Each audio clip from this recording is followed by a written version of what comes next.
What's up, good people? We are back. We are back in the building. Told y'all, said it before. I start no later than 9:45, and it's 9:44 on the nose, and we are getting things started. One quick sound check. The sound is looking good. Like to thank everybody who's making it on in. Make sure y'all hit that like button on the way in as we get things started. Y'all know the deal. Y'all know how it go. You see the title. Let's say you see the title. You see the thumbnail, but you don't see the thumbnail because, there's no thumbnail. But we will be joined by Little Big Nate. You do see that in the title. Me and Little Big Nate will be getting it in. I see people making it on in bright and early. So further ado, let me lead by example and hit the like button. And I see Lil Big Nate has garnered some haters. Little Big Nate has garnered some haters because it's already two dislikes in the building. Two dislikes in the building already. 7 on the likes and 2 dislikes before we even got started. But be that as it may, let's get it, fellas. Let's get it. Let's get it.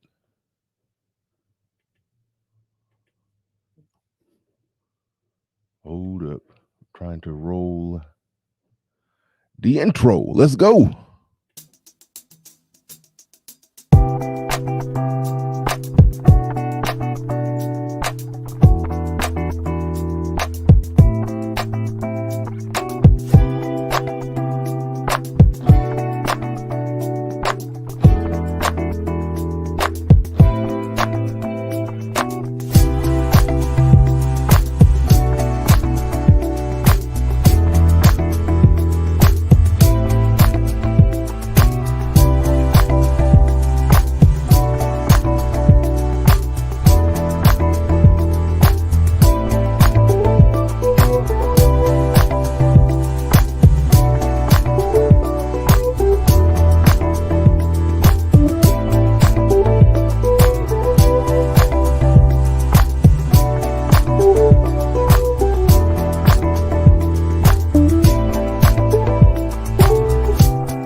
Peace, folks. This is X from TPOT Media. Open your mind and wake your black ass up. You know what time it is. Hit that damn like button as you make your way in the door. Grab a seat, settle in, get ready. It's the Grown Man Hour with your host, my man, Bernard Riley.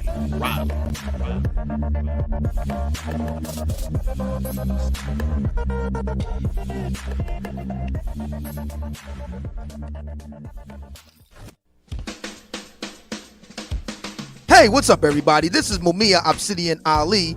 You know who I am. I need no introduction, right? And you're listening to the Grown Man Hour with my man Bernard Riley, heard weekdays right here on YouTube. What do you think about that? How about that? Now let's get back on with the show. Thank you.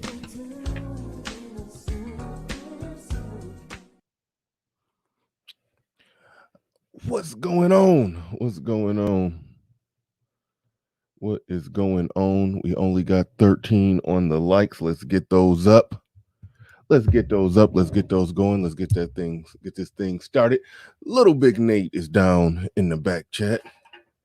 As I'm getting things set and ready to go this morning.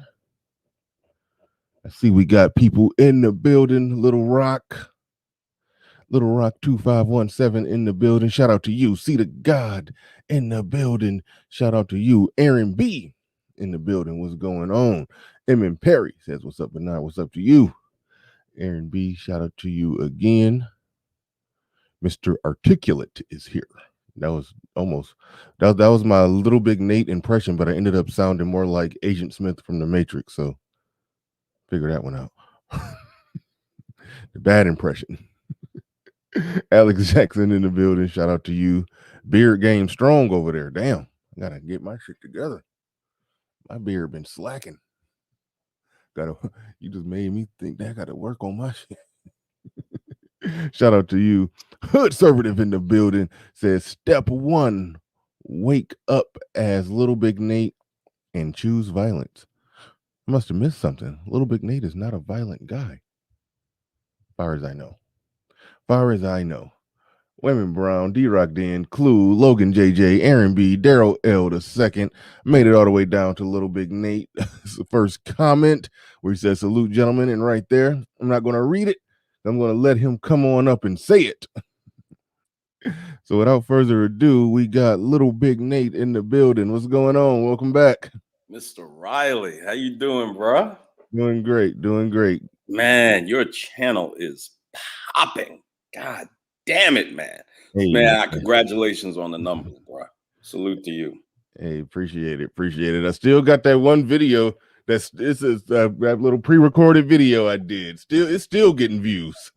Still getting views. It's up to like I got a video that's sitting on like 54,000 views right now. Salute. And that one, yeah, it's picking up some. Well, the subscribers finally slowed down, but that one was picking up a lot of subscribers a day. That's how I jumped from like 5,000 to 6 something, like almost overnight. It seems. Oh wow! How long has your channel been in existence? How long have you been doing this?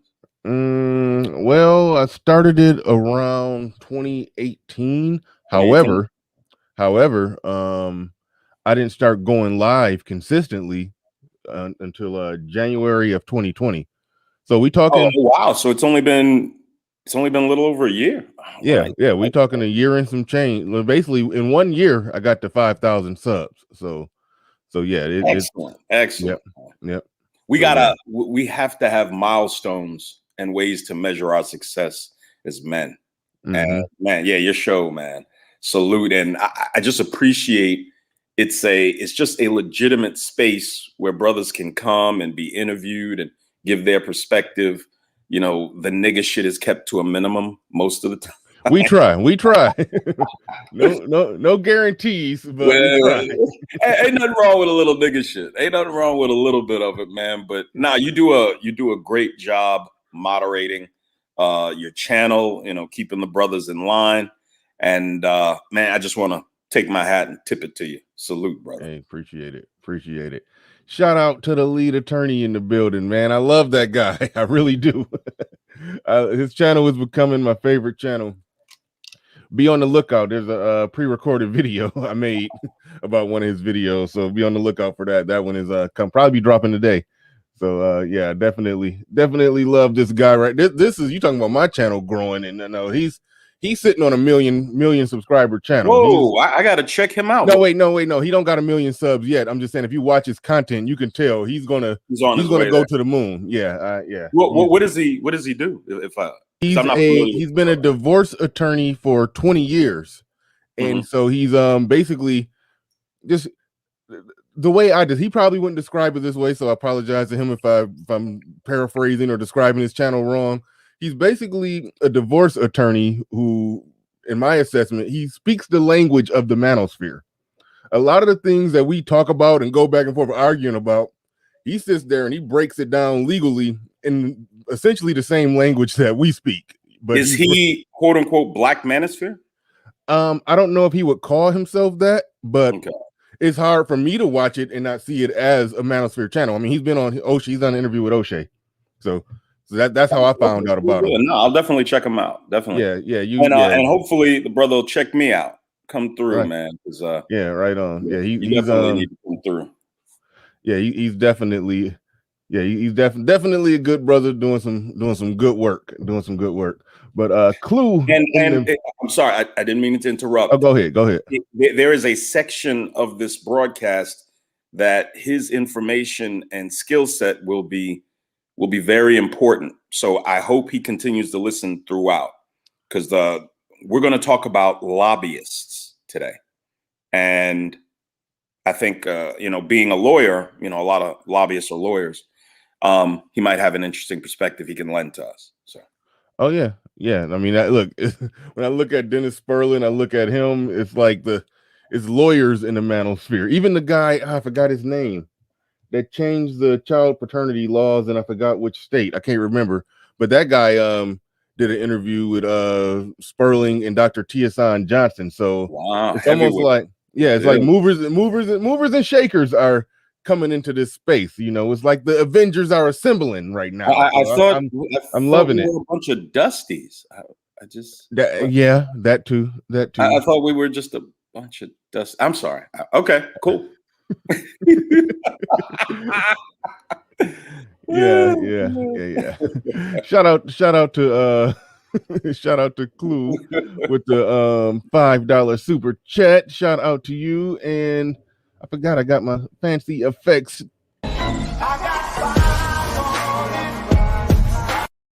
Shout out to Clue for putting 5 on it. Appreciate that. Shout out to Clue, man. He comes through my channel quite often, man. Appreciate you. Absolutely. But no, I definitely like what's going, and I like that you wanted to have a conversation about the manosphere in general, where it's going. You talked about how we got to do something in the realm of a 21 convention type of thing, and there's been rumors of that, whispers of that. I know O'Shea has talked about it. Absolutely. But eventually it does have to get done. We're gonna get into all of that. We're gonna talk about a number of things, but one thing that I wanted to talk about, this isn't Little Big Nate didn't want to talk about this. This is my fault. So okay. There's been some criticism. The Hood Servative, shout out to him who's in the chat. He's gotten this criticism. You definitely get this criticism. Okay. Of being a culture warrior. Gotcha. You don't know nothing about politics. You're just a culture warrior. Of course. And my quick response to that, and even I'm not trying to start no junk. Little Big Nate did not. Little Big Nate sent me the stuff he wanted to talk about, and I smuggled this in. Like, hey, we got to talk about this. So my thing is, what's wrong with a culture warrior if the thing that you're culturally fighting for or culturally being a warrior for is not a bad cause?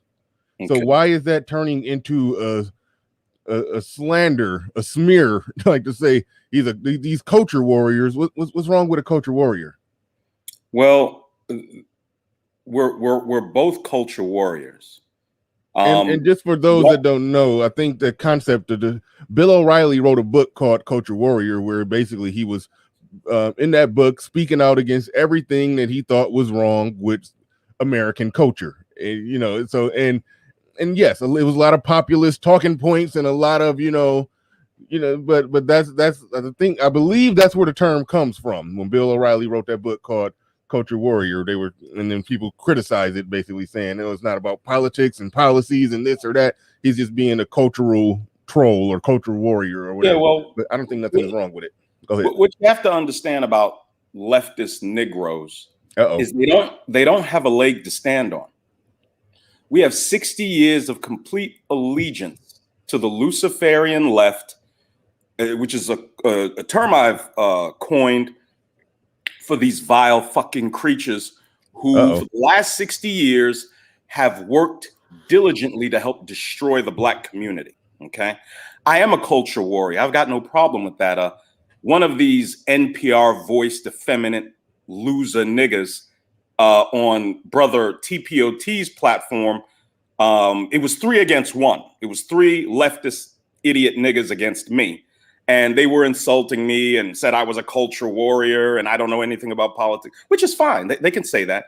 They can only do that kind of shit when it's 3 against 1. And I am a culture warrior. I want a culture of patriarchy.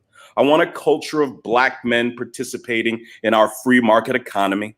I want a culture of intact families.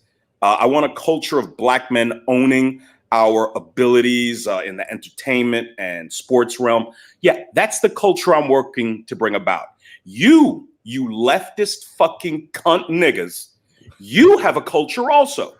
Your culture is one of dependency. Your culture is one of victimhood. Your culture is one of black men not being responsible and accountable for what we can accomplish in this country. So you're a culture warrior too, you fucking effeminate. Okay? Why don't you come to my channel and talk that shit and watch what I do to you? I am sick of these leftist niggas. I'm sick of them. Okay? I've been coming on panels for 9 months, and these niggas have insulted and disrespected me from the jump for simply being a conservative that you can't fucking handle. You goddamn effeminate leftist pieces of nigga shit. You don't know how to deal with me, okay? I've told you repeatedly, your best fucking bet is to leave me alone. You do not want to be entangled with me. In a place where oratory is what counts, nigga, you're stupid as fuck. Stay the fuck away from me. You effeminate leftist niggas who stay in your feelings about a black man giving his political perspective. Stay the fuck away from me. One of yours has an ass whooping coming. Okay? Hold on. On this I'm not saying any names. He's got an ass whooping coming on my channel for what he did. Okay, good. You meant metaphorical or rhetorical ass whooping. Absolutely. Yeah, okay, all right. Just had to be sure. Absolutely. No. We ain't catching no flights. No okay. Pulling up, no catching flights. Okay. I'm going to address this nigga for what he did on your platform 7 months ago, humiliating me unprovoked in front of 300 people as an invited guest to your platform to speak on something. I'm going to handle him. Mm-hmm. And it's going to be a very valuable lesson for all you niggas who hate me without cause. You fucking effeminates. Get out of your goddamn feelings, you leftist losers. Go ahead, bro. Oh, yeah. So this is going to Patreon. I'm sorry, bro. No. It was already going. Dude, I talk like this on my channel. No, I didn't. It was already going there. It was already going there. I didn't know you was gonna go all the way there with it, but no, it's all good. I did. 8 months. 8 months. What'd you say? Say that again. These niggas have been insulting and disrespecting me for 8 months. I've never said anything about an individual or a platform in the Manosphere. Never once. And these niggas make personal attacks against me, and it's over. It's over. All right. All right. Fair enough. Fair enough. There I said it in the building with the $5 super chat. Appreciate you coming on through. He says, when I brag about this space to my family members, male and female, I used to get a lot more shite. I like saying it like that. Before all the black male lawyers and PhDs began to speak. Yes. Voices are valuable. Their voices are valuable. Shout out to my man, the Mac, the trucker, and shout out to the Manosphere producing all the truckers. And he says, King Kong ain't got nothing on LilBigNate. Right on. Oh, man. Salute the Mac. Appreciate it, bro. Yeah, definitely. So, so that's going to be interesting when you address that on your show. So yeah, I keep my hands off of it for now. I ain't asking you to do nothing, bro. I keep my hands off of it. No, I understand. You should remain Sweden in this.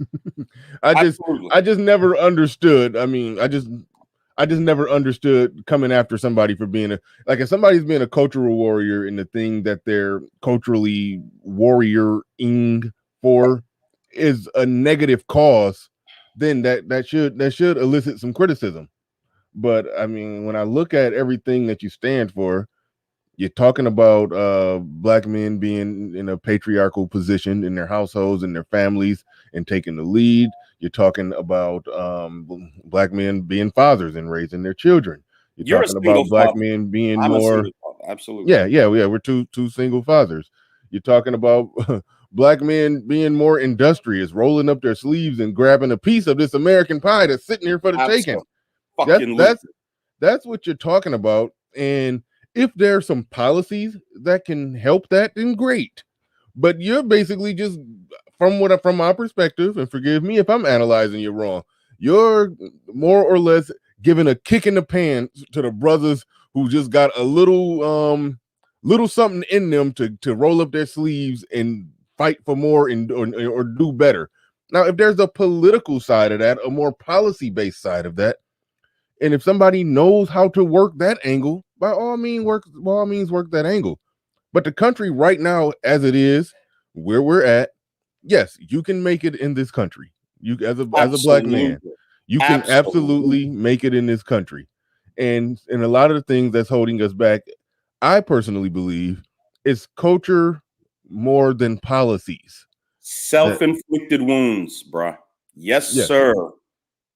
So that's why I'm all for speaking out against everything that's wrong culturally. Now, show me a policy. If something is on the ballot, I would if it'll help black people, I will vote in favor. Absolutely. But me voting in favor of that does not change the mind of people. So absolutely media platforms is part of what changes the mind. I always reference Steven Crowder, who literally does a bit on his show called Change My Mind. He basically says something like he'll set up at a college campus, put up a sign that says there's only one gender, change my mind. Somebody will come sit down and talk to him, and they'll have the discussion, they'll have the debate, and he's getting millions of views doing that. So he probably didn't change the mind of the person he was talking to, but of the millions of people that watched it, I know some people said, I gotta look at this different. What he talks about, I don't want to use the word, I'll do what Game Changer does. He says grape. He puts a G in front of the word that we can't say. Yes, sir. Not out the Game Changer. Yeah, grape culture on college campuses. He talked about how a lot of that is overblown, and even me, I at one point was sold that everything that they said was a thing and it was a problem.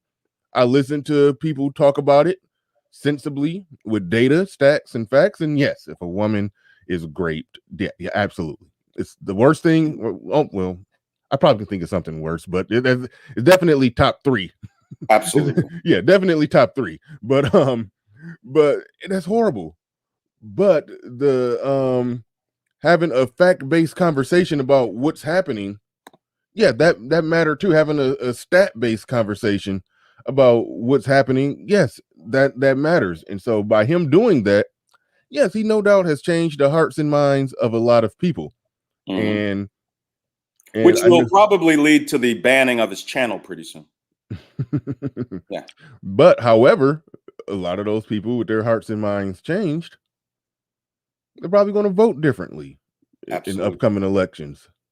So the whole point that I'm saying is that the culture warrior can influence more policies than the person ranting and raving about policies. That's the simple point that I'm making. I don't think conservatives win any elections without that conservative talk radio that Rush Limbaugh. I mean, back when I don't even watch it no more, but back when I used to watch it, they had a lineup. Rush was on there. I remember Hannity, Glenn Beck, all those guys. It was probably like 8 years ago when I used to watch it. It was back when Bill O'Reilly was still working. Yeah, when he was on Fox and he had his radio show that came on the conservative talk radio. I used to listen to it. I remember when Dennis Miller was on there. It was, so they had a nice little lineup. I used to listen to it, and I was a liberal back when I used to listen to it. So I was listening to it with my liberal goggles on, but I was hearing some things and I was like, there's things in you that are resonating with what these men are saying. Yeah. Absolutely. So in that sense, they laid down the groundwork of what changed my mind. Ultimately, when I stumbled across the Manosphere and I saw black men speaking conservative ideas to a black audience, and then I was like, okay, I can buy in a little more now. So that's when I really really went on and and just threw away all the liberal nonsense that I was struggling with, that I was fighting to hang on to. But you were conditioned, like us all. Yes. You've been conditioned to think that way. Our default setting is leftist ideology and liberalism. Bernard, can I do something real quick that it ties into what we're talking about today? But I need everybody to listen to me very carefully, please, because this really isn't known throughout the Manosphere. One of our brothers is going through a very serious medical issue. Okay. I told him I was going to do this. I need you to listen to me. Okay.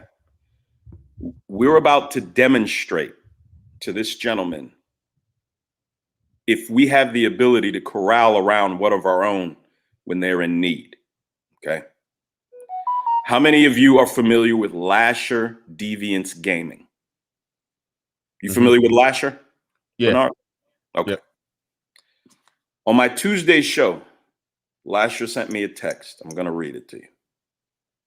Hold on one second. Let's see here.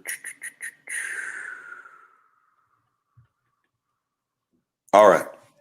This is after my Tuesday night show where he sent me a $30 Cash App. Okay.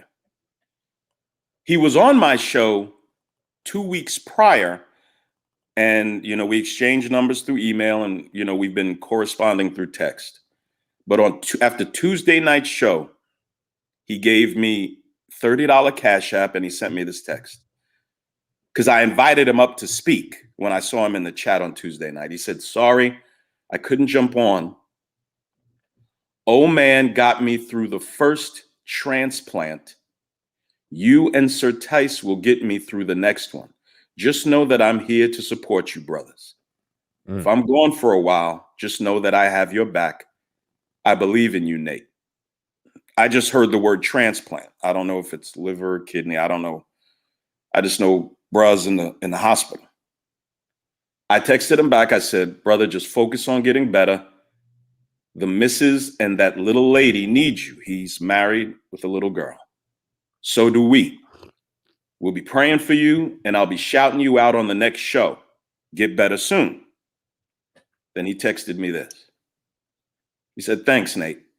I knew from the first time that I talked to you, you would be something special.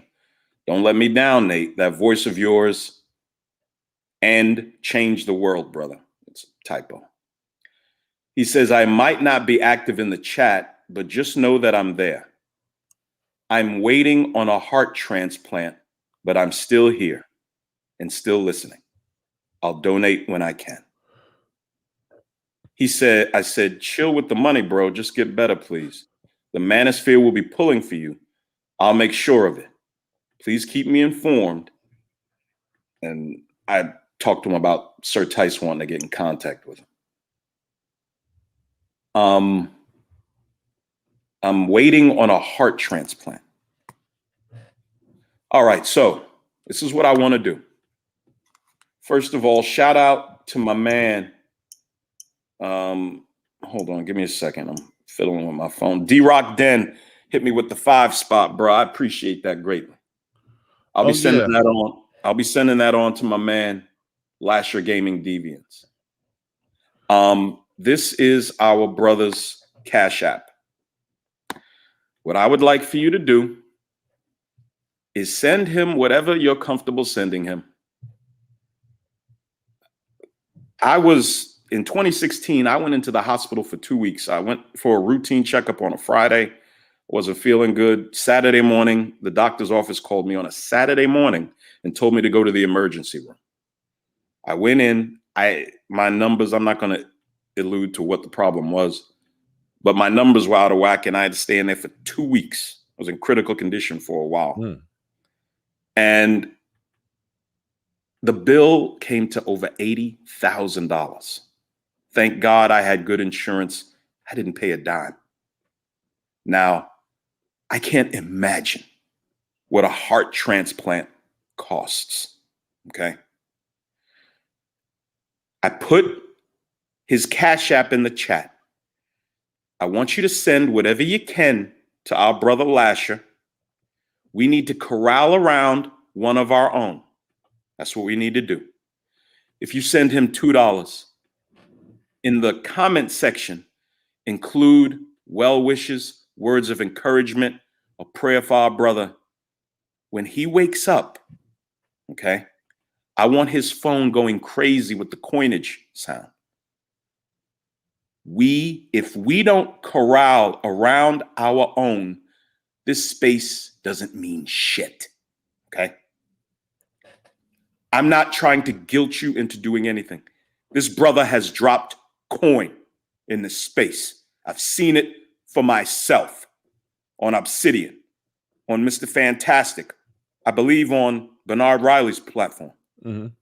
And our brother is he's in the hospital waiting on a heart, okay?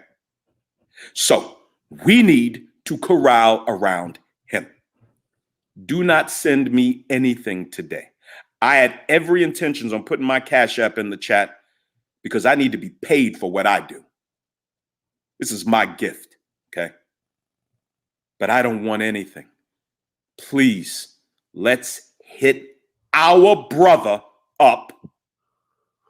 $2, $5, $10, whatever you fucking got, whatever you are comfortable parting ways with, you send it to our brother with our well wishes and our prayers that he'll be back with us soon. We stand with our own. And any nigga that doesn't want to, nigga, just go somewhere else, please. You have no business being among men. Please shout out our brother, any other content creators who will be talking today, who's familiar with Lasher, who Lasher's dropped money on. This nigga's been dealing with this problem for a while. When he came on my show 2 weeks ago, he dropped me $100. You giving money when you going through this shit? This is the kind of men we have in our space, and he needs our support. When I do my show this evening, it'll be dedicated to him, and every penny that comes through is going to my man. It'll be his link for Cash App in the chat, not mine. That's it, Bernard, man. Good stuff. Good stuff. Yeah, I see his Cash App right there on the screen. So yeah, definitely. Thank you, sir. Definitely can hit the brother up. D-Rock Den in the building came through. I think right when he hit you with that $5 Cash App, he hit me with it too. Shout out to D-Rock Den. Also, shout out to Perfect Blackness in the building with the $2 super chat. And oh yeah, I have a this is fun when I shouldn't even do it. But when somebody send a $2 super chat. Yo, man, I got $2 for you, man. I know I'm a little short, but Shout out to Perfect Blackness with the $2 super chat, and he actually doubled back on it with a he came through with a $5 one. So shout out to you on that. Shout out to you. Appreciate you. Man. But yeah, I didn't know Latcher Deviance was going through that. It was another brother who was having some issues as well. Oh shit. We never asked for help, bro. That is true. Help as black men. When I went into the hospital, my son was 16, my daughter was around 13. And I'm like, he can manage the house. I thought I'd be in for a couple of days and then come out. I didn't call my mother until the third day. And she came down, and a sister of mine came down and stayed in my house, watched after my children. But we never asked for help. My man didn't ask for help. I invited him to come up. And the only reason he told me he was going through this is because he wanted to inform me why he couldn't come up. Come on, man. We got to know how to ask for help. We have a community of men here. And he didn't tell anybody about this. So I'm going to make sure. I tell everybody. And hit that goddamn Cash App and send him your well wishes and your prayers so we can get our brother back in the chats and he can get back with his family. Right on. Good stuff. Chief Rocker in the building says, B. Riley, I don't do Cash Apps or PayPal, but you can front whatever you can from this. Peace and go Navy. Wow. I definitely will. Salute, definitely will. Salute. Definitely will. Shout out to Chief Rock. Appreciate the $50 super chat. And I don't got a special thing for a $50 super chat yet. Y'all give me some ideas on that one. Y'all give me some ideas on that one. I don't got one for that one yet. I got one for the $20, but I don't know if I got that ready to go. But yeah, no, I'm glad you brought that in. That because I didn't know that about Lasher at all. Nobody Not at all. Neither did I until Tuesday. Right. Shout out to Sir Tice in the building. Sir Tice just sent me a $10 Cash App. Just sent me a $10 Cash App. Shout out to Sir Tice. Appreciate you. I got the corniest bomb drop ever. I'll be getting another one. But I got the corniest bomb drop ever for a $10 cash.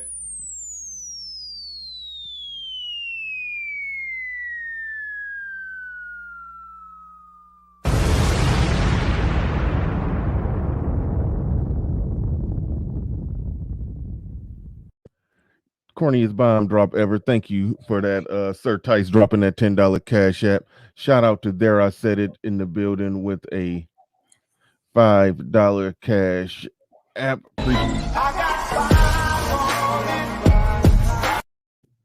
Shout out to Red Sings the Blue. Shout out to everybody who's supporting the channel. Appreciate each and every one of you. Make sure you are taking the time to support Lasher Deviants Gaming channel. Make sure y'all hit that Cash App too as well. Make sure y'all hit it. Cool, come on. And somebody asked the question, do I got something for the 99-cent one? No, I don't got nothing for that one yet. I'm working on it. Y'all can float me ideas. Cool Kamazi in the building with a super chat. He says, just to hear that, all respect 100 to BR and LilBigNate. Get well to Lasher Deviants. Prayers up, brother. Prayers Absolutely. Up with well wishes. Hashtag Daddy Lumba Gang with, okay, what are you talking about? Jollof and stew? That's Ethiopian food, I think. Ah, okay, yeah. He's speaking another language on me. I didn't know what was going on. The coolest Kamasi. What's up, bro? Yeah. Deacon Dave in the building. He says, "Take that, Snuggles. I thought you re-upped." Yeah, I gotta get off. You gotta get off of Snuggles. Y'all know that's the $5 super chat champion of the world. Y'all can't mess with him. Osama Abdu in the building says, salute to Lasher, and I'm with my brother 110%. He is a gentleman amongst brothers, and LilBigNate, correct. We need to support our brothers. See you tonight, LilBigNate. Absolutely. And thank you. Absolutely. Salute Abdu, man. Appreciate it, bro. Yep. Shout out to you. Shout out to you. But yeah, so we rolling along here. So let's get to some of the absolutely, man. Absolutely. Some of the meat of the show today. We just been rolling on in, getting it started. Shout out to Snuggles. He says, "Oh, I see you called me out, and here I am." Snuggles, man, don't $5 yourself to the point where you can't pay your cell phone bill, man. I don't want you struggling trying not to let nobody take your $5 crown, man. You know, be careful. But shout out to you. I appreciate Thomas Blake.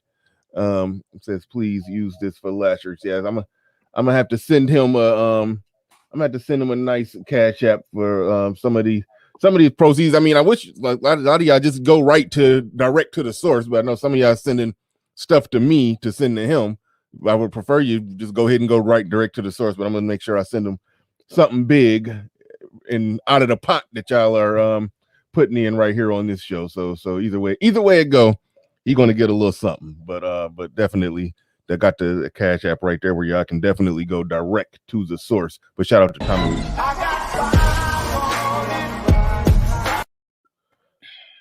Thomas Blake, I think you might be that new Patreon I got. I'm not 100% sure. No, I got a Patreon by the name of Thomas. I'm not 100% sure if that's you or not. He said, Deacon Dave says $5 challenge, bro. What's happening, man? Y'all be cool. Y'all be cool. Y'all be cool. Yeah, I know. And if I could just say again, I can't imagine what a heart transplant costs. I can't imagine the time it takes to recover. This is a working man with a family, and he's sending me cash apps in the hospital.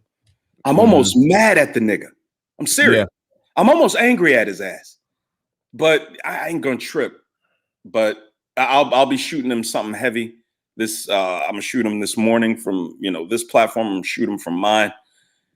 And if you give him $2, brother, the $2 is cool, man. That's no problem. But the well wishes, the prayers, what you'll put in that comment section, it's gonna mean a lot to him. It really will. This is a class act, man. And he's dropped coin all over this space. So let's just hit him up all day today and let him know how much we appreciate him and that we corral around our own. Fuck that shit. We're here for him. Period. Okay. So I appreciate it, bro. Thank you so much. Yep, no doubt. Shout out to Deacon Dave Snuggles. Says, don't worry, I send something to the young man. You ain't got to worry. So you ain't got to worry about my 5. Hey, I be worried, man. I be worried. I remember it was I remember in David Johnson in Thai City, they was having like I don't know why people do this. It makes no sense to me, but they were talking junk on who had the most money. And then somebody got challenged to put up $100, and then somebody put up 100, then 2, then 3, and I'm like, stop, because I'm not gonna send it back when you can't pay your energy bill. Cut it out. but I'm like, I had to tell them to stop. People be in here competing, flossing on who could send the most super chats, and I will send it back if you can't pay your energy bill. I will. But But yeah, I be like, be careful. I appreciate the support, but I don't want nobody out on the streets. yeah, going ham out there. But shout out to Snuggles. He says, don't worry, I sent something to the young brother. Already read that one. Falcon Black in the building. Who came in the building says, I am the $5 king. And then my man Ephraim McKenzie says, to Latcher Bernard and Little Big Nate, appreciate. Salute. Appreciate all of you. £4. Okay. Good deal. Oh, dang. I assume that's a little over $5. You're good. Okay. All right. Cool. Yeah, it's a little over $5. You're good. Mr. Barlow, better faces than your teacher, Bernard. That's a inside joke. My 5th grade teacher name was Miss Barlow. She had some really long titties that just hung all the way down to her knees. So every time I see Mr. Barlow in there, I'm like, that's Miss Barlow's husband. But anyway, Mr. Barlow, shout out to you. Appreciate the 5, man. Appreciate it. I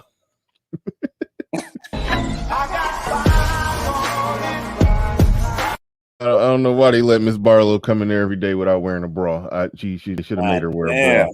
I was in the 5th grade. I was too young to be seeing the physics of old titties at work when she moving around. I didn't need to see her long titties doing like this while she moving around.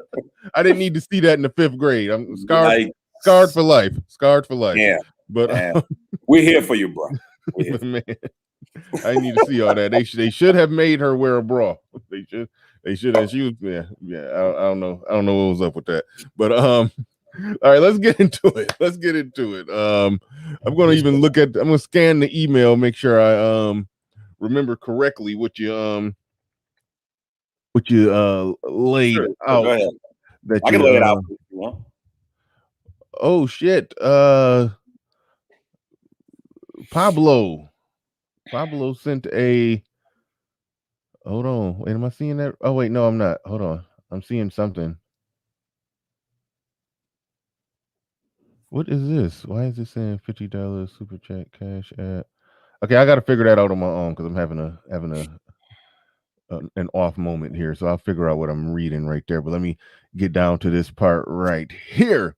You said you wanted to talk about getting to a Manosphere 21 type convention in the next 3 to 5 years. I don't know why it's going to take 3 to 5 years, but we can get into that. I think we can speed that up. Definitely, Absolutely. we could definitely Absolutely. speed that up. Mm. Went on to say, although there is great value in the conversations we have in the Black Manosphere, and they help save brothers' lives, there has to come a time when we transition into something greater. It's a big picture look at the Manosphere and the direction we need to be going. So I'm gonna stop it right there because there was something else, but we'll get into that something else later. But right there, I'm handing it to you to go ahead and do your thing. Do your thing. Lay it out. All lay right. out your All right. case. You got the floor. All You got the mic. I'm stepping back for a second. You got it. All right. So, you know,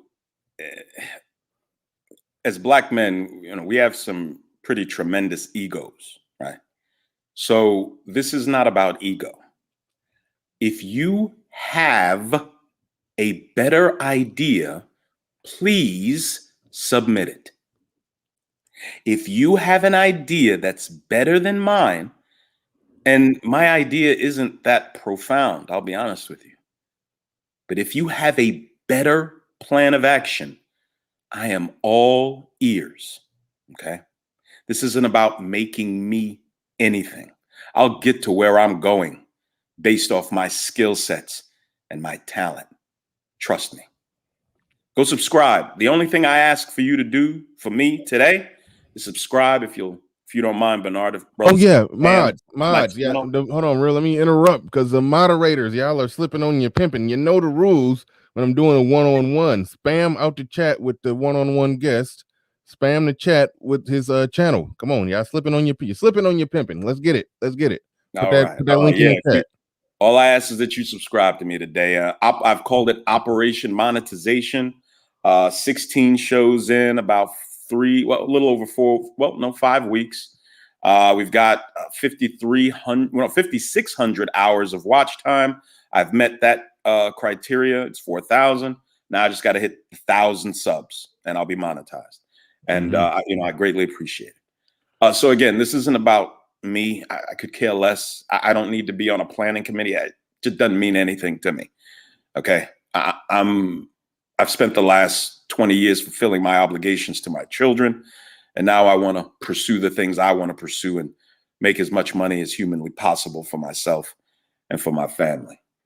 And so from what I understand, a little sidebar, I wish somebody would do a chronological history of the Manosphere so we can all be informed, because I've heard this, I've heard that. You know, I would love to know exactly when it started, who were the players at the time, clips of their content. I would even start a GoFundMe that brothers could put money in and we could pay somebody to do it. Somebody that has the knowledge, the technical ability to pull it off, you know? So, well, Aaron G. Fountain is already doing the work on that. Oh, okay. Good deal. Good deal. Yeah. I'll be making a response video to him. I'm giving him the tip and the nod of a formal response video that will be very cute and well written and edited, just as cute as his videos. I'm giving him content creator respect. He put in the work. He got like, I think, close to 2,500 subs. He's monetized. He's done good as a content creator. So he's earned a response, a video response, not just some random live stream chatter response. No, a formal response. So yeah, I'm definitely going to be doing that. All right. Well, but yeah, carry on. Oh, appreciate it. So again, this isn't about ego. This isn't about me. I hope someone can do a chronological history of the Manosphere so we could all be informed. This is a very, very important space. It's disheartening to listen to men talk about, forecasting its demise because, one of the bigger guys has problems with a couple of guys that did something. Oh, it's the simposphere. Oh, the Manosphere is over. I cannot tell you how many videos I've seen of that. You know, we got to get out of our feelings. The majority of the men across the space, I don't think, has ever attacked a particular individual. Well, there was one individual, you know, it's kind of in the B1 thing, but you know, we won't talk about that. But there was reason for that. But having a disagreement or an issue with a couple of guys here or there should not have you again forecasting the demise of this space. It's a very important space for us. And like I said in the email, absolutely, these conversations are important. You do such a magnificent job shooting down the nonsensical narrative of some niggas talking about how, oh, you guys are just talking and what are you? If we're not talking about what you want us to talk about, you got a fucking problem with it. Really? You know, just why are you listening? What is the purpose of hate listening? There are people that hate listen to me. Some of these leftists and liberals, they hate listen to me. I have no idea why you would do that. It's completely illogical. Why would you sit and listen to me for 3 hours and you don't like me? It makes no sense. Go do something more productive with that time. You could watch some North Korean guy make his udon breakfast noodles or whatever the fuck. Just go somewhere else. Don't waste your time listening to me if you hate me. All right. So this space has a tremendous sphere of influence. Obsidian has alluded to the fact that we got heavyweights listening to us. I personally believe we affected this last election. It's estimated that almost 30% of black men voted for Trump, and I'd be willing to bet money this space had a lot to do with that. Yeah. Okay? I don't think it was up to 30, but it went up though. It did go up. It was over 20. It was literally over 20. Some estimate as much as 30% of black men did. Yes. So, and I think part of that is the amount of influence this space has. We have the ability to change our culture. We absolutely do. And talking helps. My channel started a little over a month, about 5 weeks ago. And I've done considerably well just talking. You know, it's amazing the power of the written and spoken word has. It's stronger than any weapon you could form against us, honestly.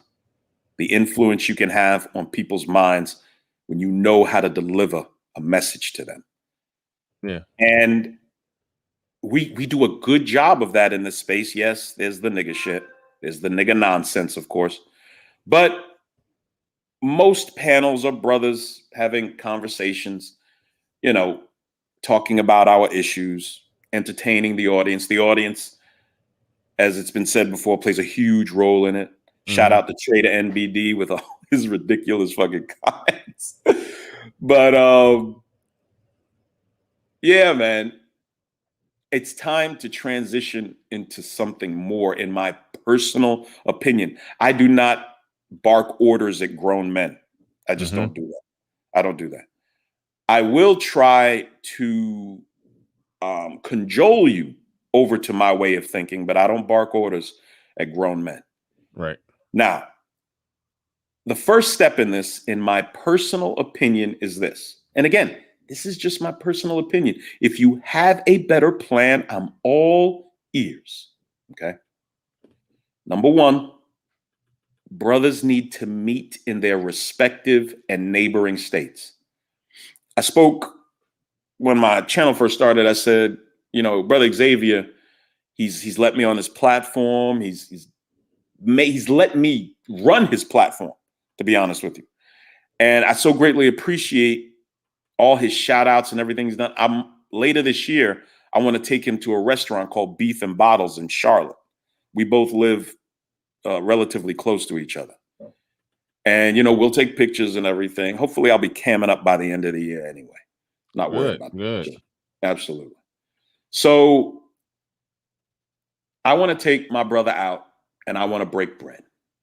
You know, white guys meet and do their business a lot of the times on the golf course, which is cool. Salute to them.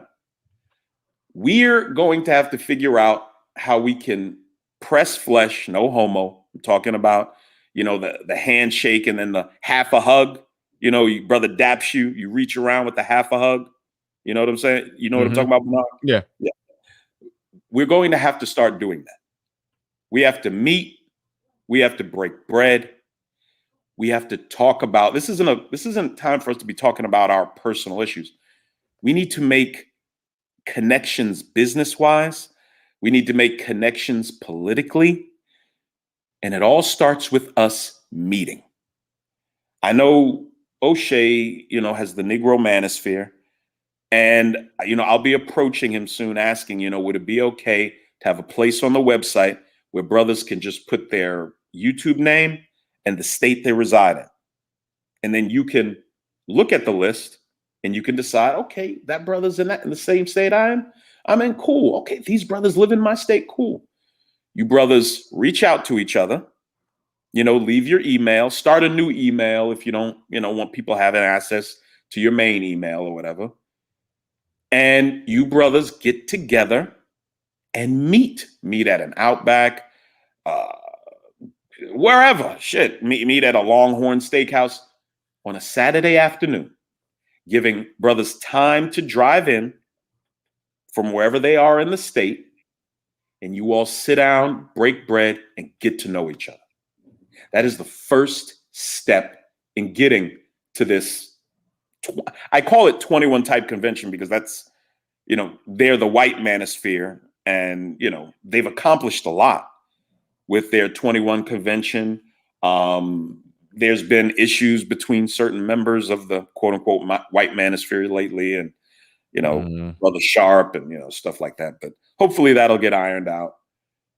But they're running an annual successful convention representing their beliefs and their desires as this type of group of men who have shared ideology. Yeah. Go ahead. You want to say something, bro? Oh, no. I'm listening. I'm all I'm all ears. So go ahead. Okay, they have a shared idea. Fucking Trey the NBD. He talked about meeting at Bojangles. I'm sorry. Wait, hold on. Wait. Well, we got a slight break in the action. Big Poke Dog, appreciate you. I was doing something. I'm sitting here trying to dangle a thumbnail for the show. I don't even got that up yet, so I was just letting you do your thing. I'm actually modifying the previous thumbnail that somebody made made for you when you were on here the last time that my editor made. But Big Poke Dog, thank you for the super chat. I appreciate that. Snuggles came back through here with another one. Deacon Dave, he says, I'm still at work and I'm still doing this work.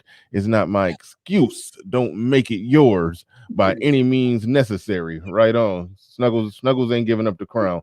But shout out to everybody who came through on the super chat in. Everybody who put 5 on it, thank you very much. I appreciate that. I haven't been watching the chat. Hopefully ain't nothing crazy been going on in there because I'm multitasking on you right now. So hopefully the chat is behaving. Moderators, you know what to do. Anybody getting ignorant, I know LilBigNate can bring out some haters sometimes. So make sure y'all doing your job. Make sure y'all doing your job down there in the chat. There, I said it in the building. He said the Black Manosphere is the only place in North America I have seen the particular concept of black male empowerment and black patriarchy. Absolutely. It's the only place I'm familiar with that we get to speak our minds. I don't know of any other. Shout out to There I Said It. Appreciate you on that. Shout out to everybody who's supporting the channel. I don't have no clue what y'all doing on the likes. Paul G, I missed you. You sent the $2 super chat. Oh, I got you. Y'all need to get the likes up for real. I was just about to say that. I was just about to say that 232 in the building, 116 on the likes. We should be at least 150. But if you sent a $2 super chat, you know what I gotta do. Oh man, I got $2 for you, man. I know I'm a little short, but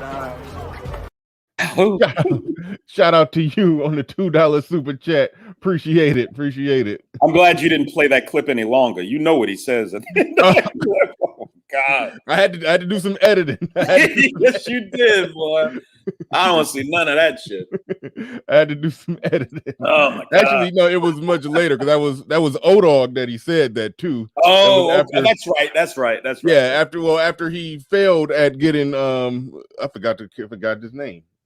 after he failed at doing a little $2 deal right there, then he started trying to sell some cheeseburgers or something to O-Dog or something, and then after O-Dog went by the cheeseburgers, he went for his for hard clothes. That's a sales. Yeah. The sales. Yes, he did, didn't he? Don't ever proposition me like that, ever. Nobody. In sales terms, that was a hard, aggressive close. Hard is the wrong word to use. God damn it! What the hell is wrong with you, Bernard? Man, Jesus Christ. He got what he had coming. Yes, he did, sir. You don't say that to no man. I'm sorry. Well, who knows? With the way we're in the direction we're headed, it might be standard issue for men to be propositioning men like that. But that's another story. But just let me know when you're ready. Right on, real quick. Damn it. Somebody came through on the Cash App end. I believe this is my man Pablo came through with a Cash App. Appreciate that. Appreciate you. All right, let's carry on. I didn't mean to take us completely left. No problem. Gotta pay attention to the audience always. Mm-hmm.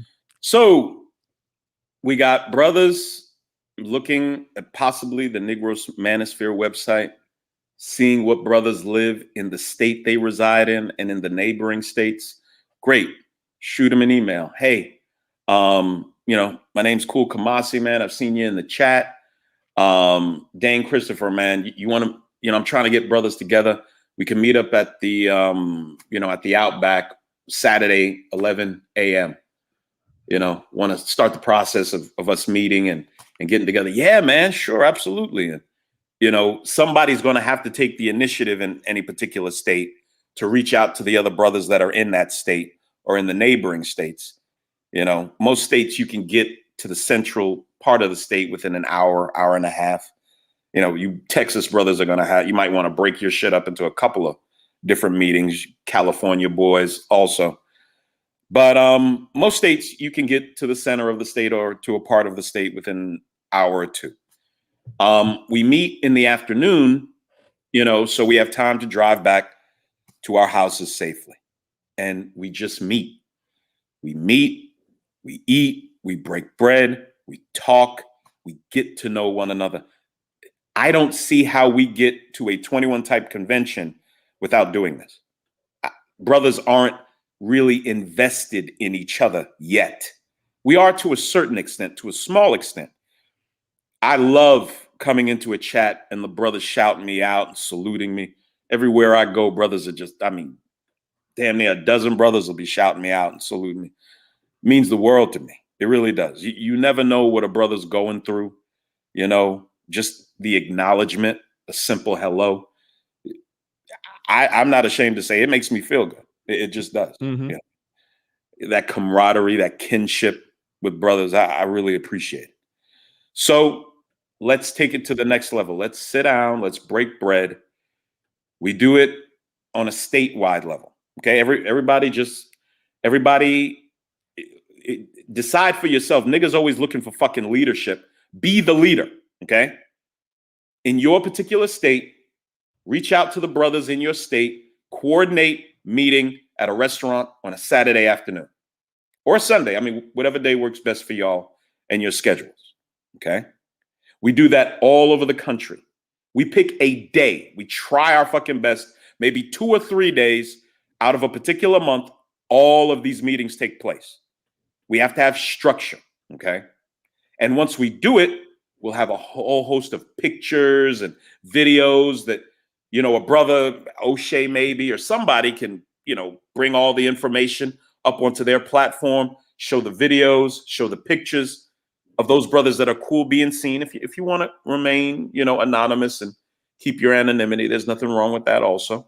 Just don't be in the pictures or in the videos. No problem. The brothers that are comfortable, then do it. We have to see each other, we have to, try our best to connect in some ways. So we do that. We do that over the course of a year. All right. Every 3 months, brothers are meeting all over the country, the maybe second, third, and fourth Saturday. All right. Then we move to regional meetings. We got our Southeast meeting. We got our Northeast meeting. We got our Southwest meeting. And our, I forgot the other one. Northwest meeting. All 4 meetings, a central meeting, for the St. Louis, Chicago, and Illinois, those brothers. And we do that sometime next year. Okay. We do it regionally first. Brothers connect regionally. We're gonna have to coordinate. We can hire somebody to coordinate all this, we can hire a literal firm that does this stuff to coordinate us getting together regionally, making the hotel reservations, making sure, brothers have their hotel rooms booked, instead of us just trying to do it all ourselves. There are thousands of Black men in this space, and all of us can put $5 towards whatever we need to do, and it can get done. I know my channel has been around for about 5 going on 6 weeks. I have made thousands of dollars. Not thousands, close to 10 or anything, but it's more than 2, okay? Just in 5-6 weeks of me just talking. We have money. You'll never hear me insult or disrespect the men in this space saying that they're cheap or they don't want, you'll never hear me say that. I know the product I give you has to warrant you parting with your money. Cajoling and trying to force you to give me money is not going to work. And I'm not going to try to do that. I'm not going to try to guilt you into giving me money either. You'll give me money because you like my product and what I do. So there's money in this space.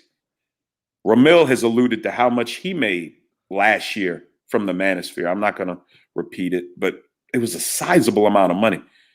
There's money here, and we can coordinate and get anything done that we want. Anything. Okay. So we start off with the statewide meetings, move into regional meetings. That's why I gave it 3 to 5 years. I wanted to be realistic. We are working with Black people. So okay. Go ahead. Damn.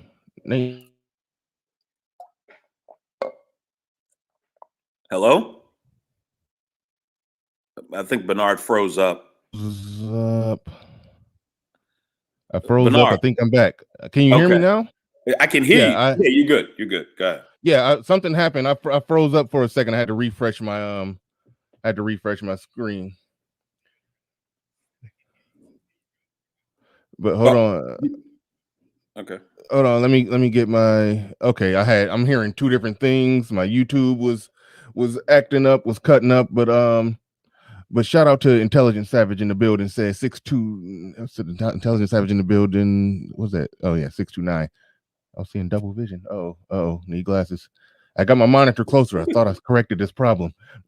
Peace and praying to and for Brother Lasher. Yep, definitely. That's why those that just made it in. That's why his Cash App is floating down there. The brother is having an operation. So, we've been sending him some love and support via Cash App. He says, may the Creator's blessings always be upon you. Get Absolutely. well. Get at your next with I got the $sign for you. Be roused. Oh, okay, I got what you're saying. Okay, threw me off. Just putting the $sign after the word with. I just it threw me off. But I got what you're saying. Thank you for the super chat. I appreciate that. And also got to take the time to address what did I see down here? You sitting there talking about something good, moving us forward and ways that we can progress this thing and get more, brotherhood and camaraderie. And look who want to come in and try to pour some salt, throw some dirt on a good conversation as she always does. I think most won't meet up because of expectations on who they feel they're supposed to be. And that you know what I got to say to that? Oh, hold on. Give me a second. Give me a second. Don't you see we handling grown folks' business? Damn. Now shut the hell up. All right, that's what I had to say to that one. I don't even know what that meant. Yeah. She just came in, just trying to just throw any type of not bullshit and BS and nonsense, just trying to pour salt on a good conversation. I always do that shit. I'll keep quiet about that. I'll keep quiet. Yeah. I just had to let Smokey address that one real quick. Now we back. Hold on, I got some more super chats. Hold on. Sure. Go ahead, bro.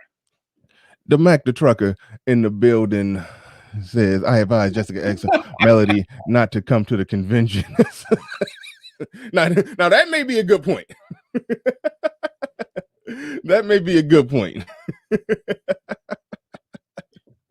Oh man, yeah, the whole purpose and point of the convention will be ruined. It will just turn into a goddamn gladiator pit. Intelligent Savage 629 in the building. He says, "Yours, Viral. Keep doing your thing. Stay strong, Manosphere brothers. Stay strong." Shout out to you. And I gotta drop the worst bomb sound ever for both of you super chats. I got a $20 one. I just don't got it pulled up, but I got a $20 one. But the bomb sound is for the $10 one. I'm gonna get a better bomb. But here we go.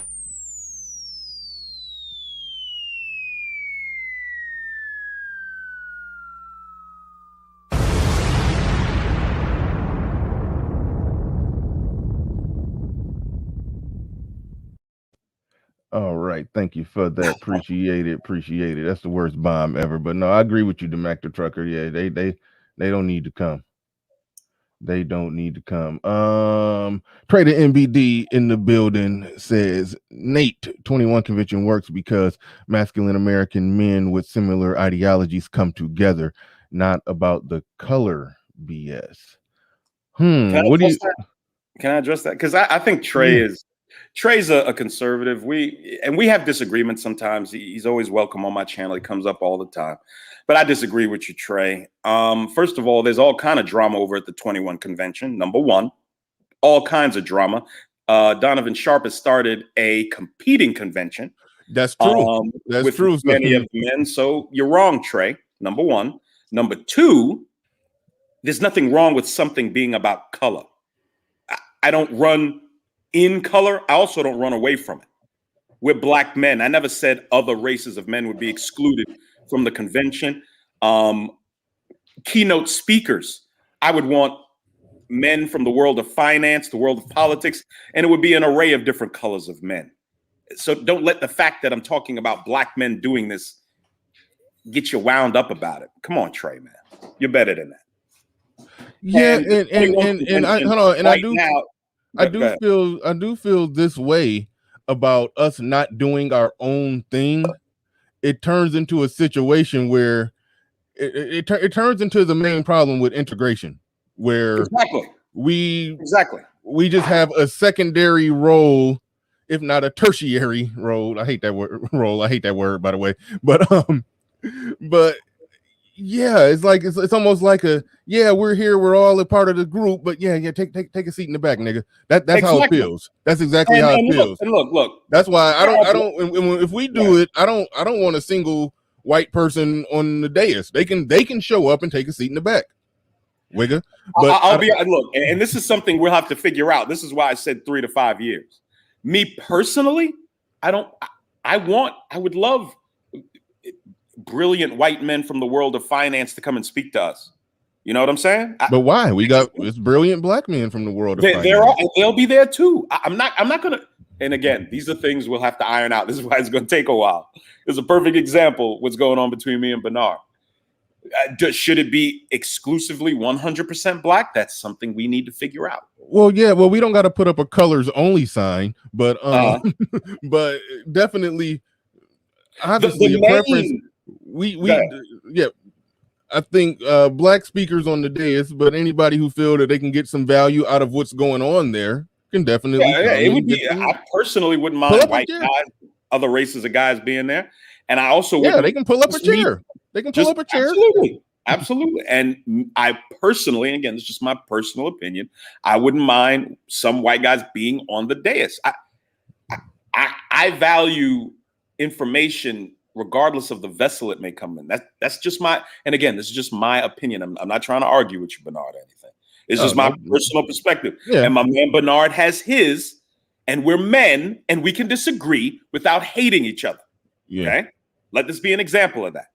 We just simply disagree. And again, we would have to iron all this out, and we will, because as men, we are problem solvers. We're not going to get mired in petty disagreements like this. The ultimate goal is getting to a place, and there's a surprise at the end of this. So, be ready and get the fucking likes up, please. Right. Deacon Dave in the building with a super chat. He said, I heard my name, Snuggles. I got 5, King. Now that's Snuggles, the $5 super chat, $5 super chat champion of the world over here. But shout out to Snuggles. And DeMac the trucker says the ladies of the broke down can come there. It can come. There will be no one gladiator fight over them. Oh, I agree. Nah, nobody's going to be gladiator fighting over them. If the ladies of the breakdown came, no, nobody's going to be fighting over them.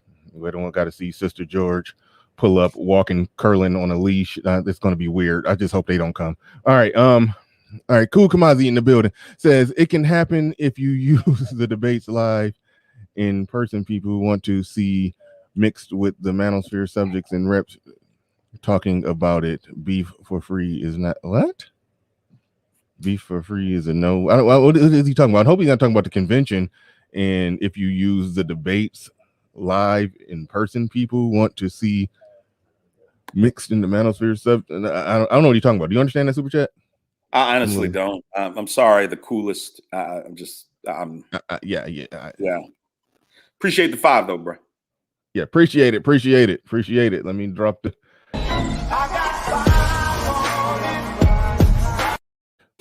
Appreciate it. E Capone. You need to come up with $100 song. These niggas was no. I got something for when $100 is dropped. It's not a song. It's a clip. Good deal. It's a clip. I played it last night. It was funny as hell. I'm gonna have something for everything. I got a $2 win, got a $5 win, got a I just got the weak little bomb drop for 10. I got something for 20, but I don't got it pulled up. Pablo sent me something to use for the $50 one, so I'm gonna get that edited and ready to go. So I'm gonna have something for every every possible super chat. It'll be its own little special thing. But yeah, I got it. I got it. All right. Where was we at? We were talking about our regional meeting. Mm-hmm. Okay, so we start off statewide, neighboring states, regional meetings. Then and again, 3 to 5 years, I'm using that because I know how difficult it is to corral Black people. It's like corralling cats a lot of times. So within 3 to 5 years, we get to a position. We have trustworthy people in charge of the fundraising, the money. We've hired firms to coordinate, renting out our facility, handling all of the hotels that are in the neighboring area of the convention site. And we hold our convention, gentlemen. It can be a 2 to 3 day event, I would imagine. There would be plenty of time. It would be, way out into the future, so folks can take off. Folks can get the time they need. Folks can make their travel arrangements. Brothers can coordinate in their states because they know each other now. Okay, man, in the state of South Carolina where I'm in, there's 5 brothers. We're going to rent a minivan from Enterprise, and we're all going to take turns driving up there, man. You know what I'm saying? We're going to take the week off. We'll leave out Wednesday. We hold it in Vegas. We hold it in Florida, but wherever we ended up holding it. And brothers from the states, because now you know each other. Now you've been meeting every 3-4 months. We've met regionally. If brothers want to coordinate regionally, get yourself a 15 passenger van, a few vans, however, and we travel to our convention. This is an incremental process. I don't see how we go from talking on platforms on the Manosphere to having a convention. I just don't see it. That's just me personally. And I could very well be wrong. I could. Maybe we could do that. I don't know. But I think an incremental process would be the best, because we have to see and sit and start to care about each other more than we do. And you can tell by the way I've talked about Lasher, I genuinely care about this brother. And can you imagine if I would have met him? You know, if I would have had the opportunity to sit and break bread with him before now? You know, I look at the chats, I see how brothers communicate. And, you know, all of us have been through things since coming to this manosphere, and almost none of us have made what we've gone through, made that information available to the manosphere as a whole. And I asked him, could I do this? And he didn't say yes or no. I just told him I was going to do it. So this is the beginning of the process. And again, if you have a better idea, I am all ears. This shit is not about ego with me. I do not care. I don't care about winning against the nigga. I don't care about showing out some nigga. I don't care about being on top of shit. Now that my children are grown, I have an opportunity to go after my pursuits and bring them to fruition. And that's what I care about. And one of them is this. Now, did you want to take a break real quick?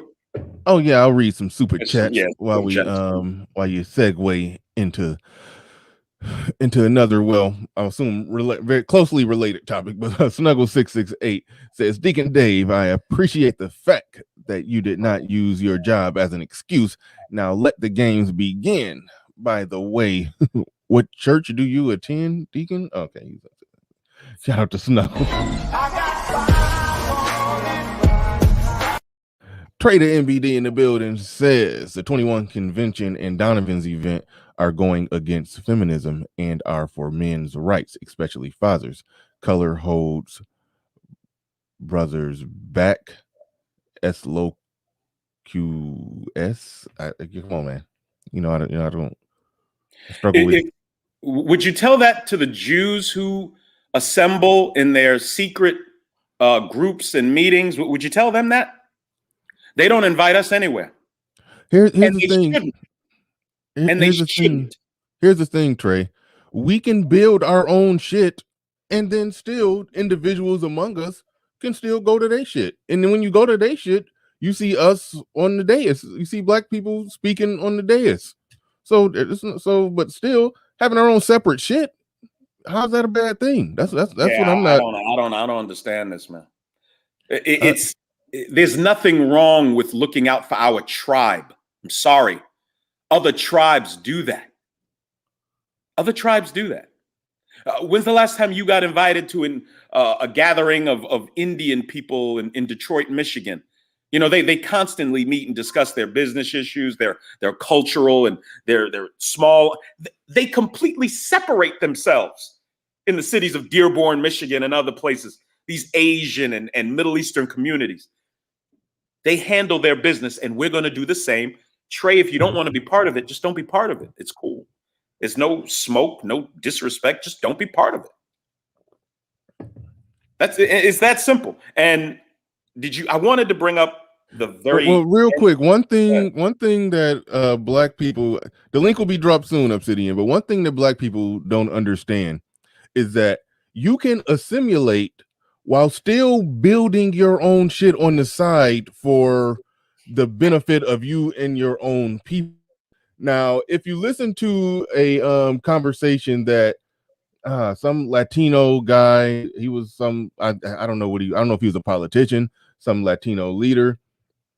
He was having an interview with Jared Taylor, a card-carrying white advocate or white. He says he's not a white supremacist, but whatever. I'll just call him a card-carrying white supremacist. I don't care. Good for him. Jared Taylor. Now I like listening to him because he will. Granted, I don't like listening to everything he got to say, but he will make a good point when he was talking to this Latino guy, and this Latino was saying that he was talking about the Latino guy was talking about his people. He said, we're doing this, or we have this many seats in the Senate, and we're building this and we're building that. And then when Jared Taylor was talking the same way about whiteness, the Latino guy was like, whoa, hold on. This is America. We're all together. We're this and we're one and we're this and we're and then Jared Taylor was like, hold on, just a second ago, you were talking about all the individual things that individually need to happen for your people, so your individual people can get their individual come up and their individual power and all this separate shit that you were talking about over there. And then when we start talking about our shit, now you want a rainbow coalition. Everybody, we all are one. Everybody, we are the world. We are the children. Join hands, start a love train. You want to say that over here, but what the Latino guy understood is that, yes, I'm going to play both sides. I'm going to go and do stuff with the white people and hold hands and we are the world, we are the children, but I'm still going to build my shit separate over here and get my own power for my own people. So yes, we can build our own shit and still go over there. And I don't mind them coming over here. I don't mind if there's white guys that come and because when they come and listen. Because when they come into our shit. Exactly. Yeah. Let me tell you something I did, Bernard.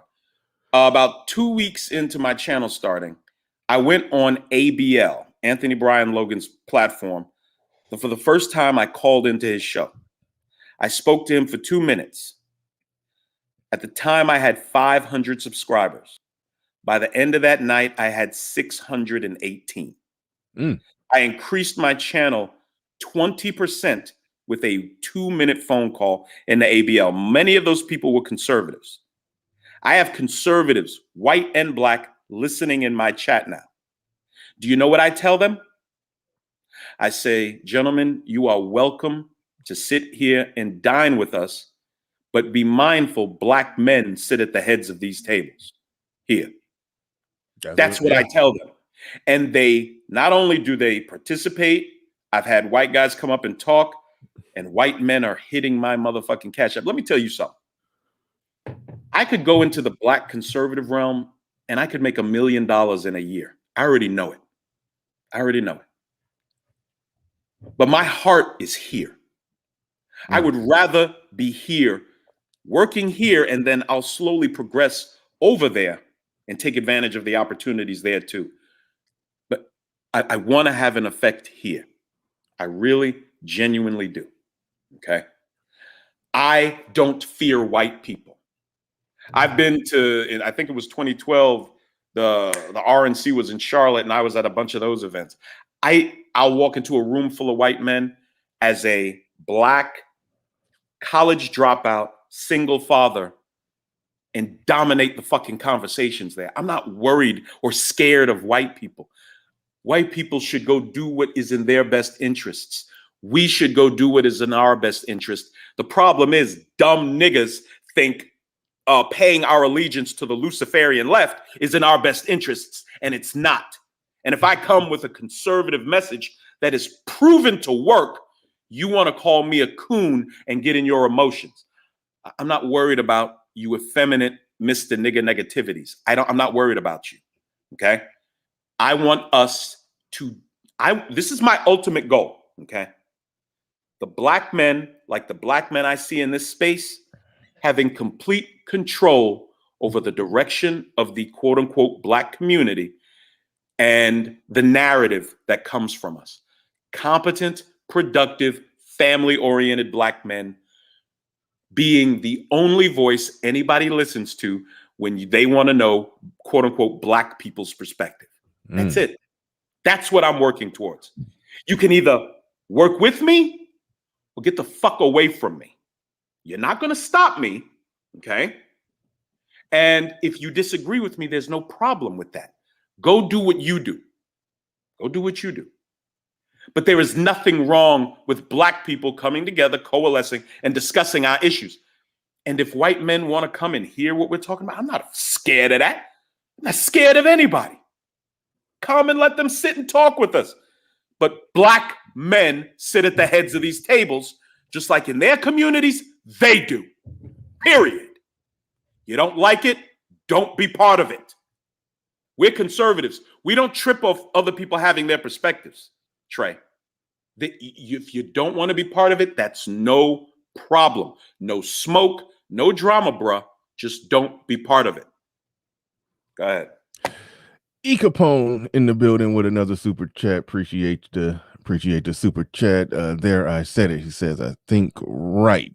Thinking black women are good for this space. However, any black male convention should not include women speakers. I agree. Black women will attract black male feminists. Yeah, no. I don't think we need any black females speaking on the dais, but like I said, they can welcome to come. They can pull up a chair. I mean, you can pull up a chair, have a seat. Yeah. I mean, shout out to damn, Nick Penn came through with a $20 super chat. Appreciate that, Nick Penn. And he says, salute Bernard and LilBigNate. I didn't get to highlight it. It got away from me. My bad, Nick Penn, but I appreciate the $20 super chat. And Kenneth Williams says, salute Bernard and LilBigNate. Appreciate both of you dropping the bomb for both of you.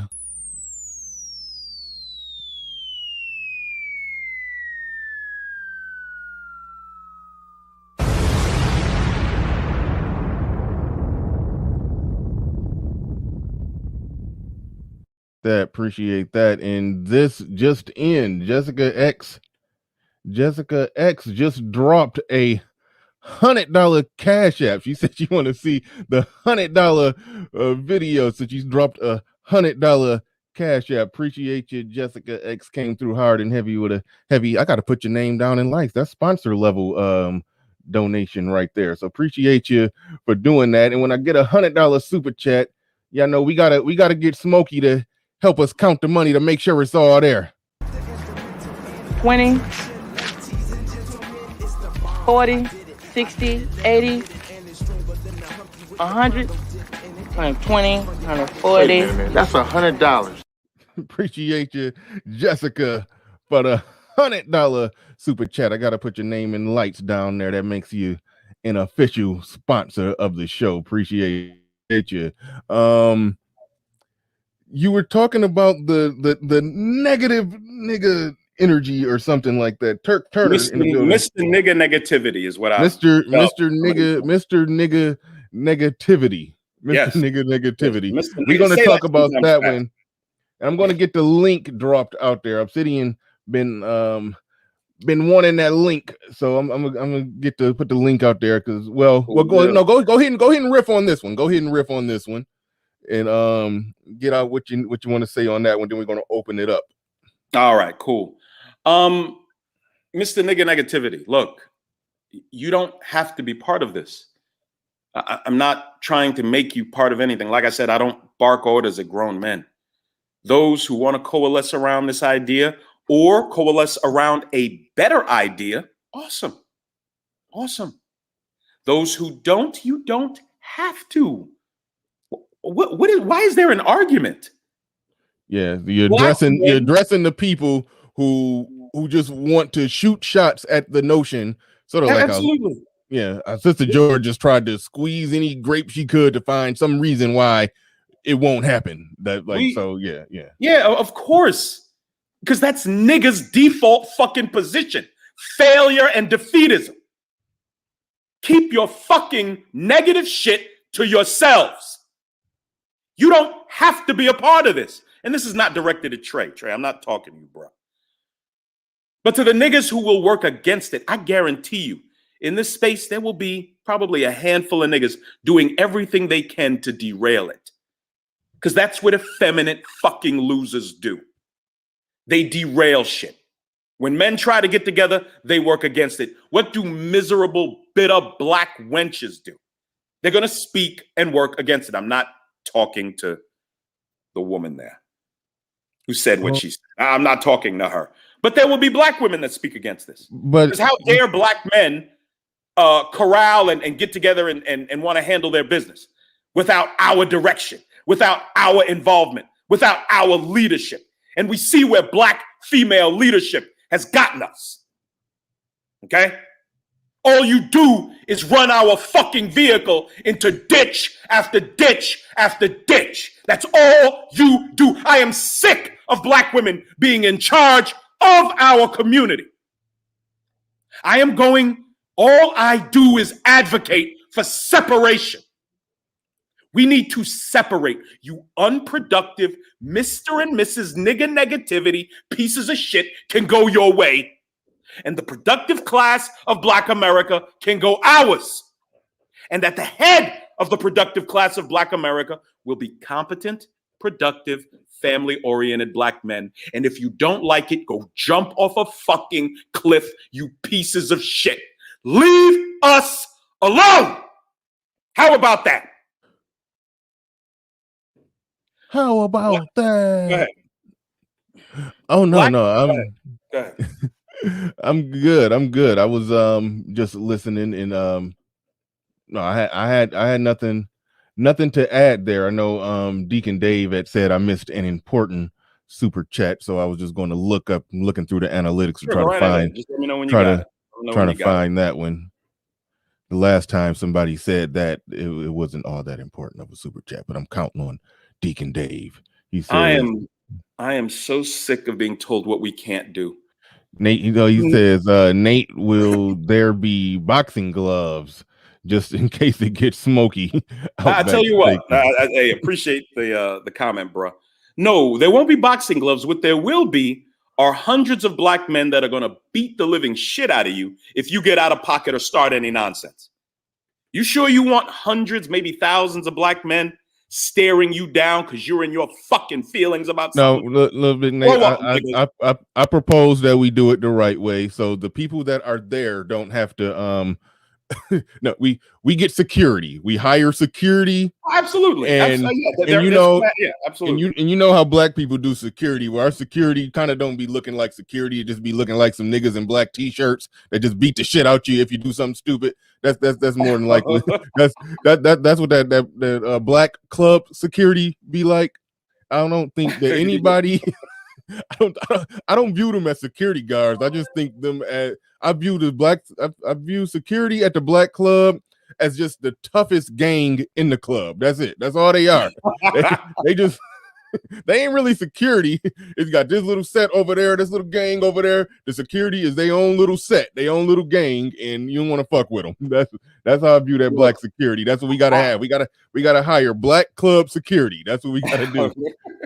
So that way we can just sit down and chill and enjoy the show. And if somebody gets stupid, then yeah, we hired people to do that. So. Well, true, and I can respect that, but my opinion is you're coming to cause discord and conflict at what we've worked so hard to put together. We might need to put our hands on you too. Straight up, Nate. Now we can just chill. We gonna hire security. Oh, cool. And these are the things we'll discuss. That's the best way to go about it. We can just sit there. Bernard, we can relax while they just getting the brakes beat off in the back somewhere.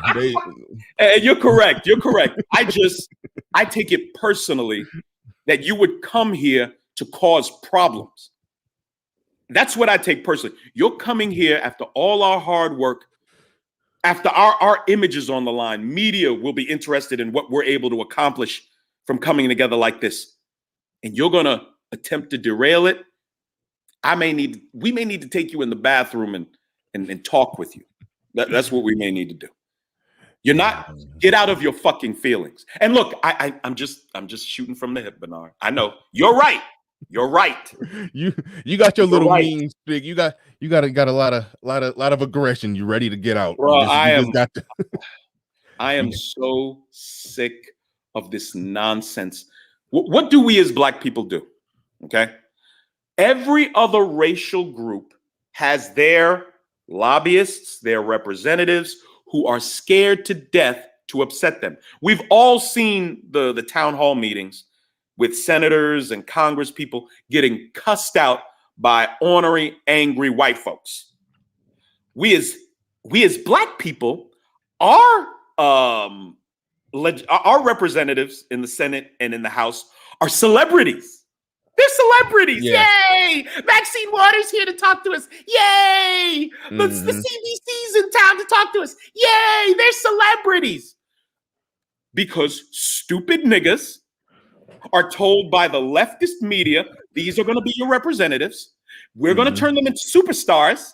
We're going to have them posing with Beyonce, with Jay-Z. We're going to have them posing with R&B stars and actresses.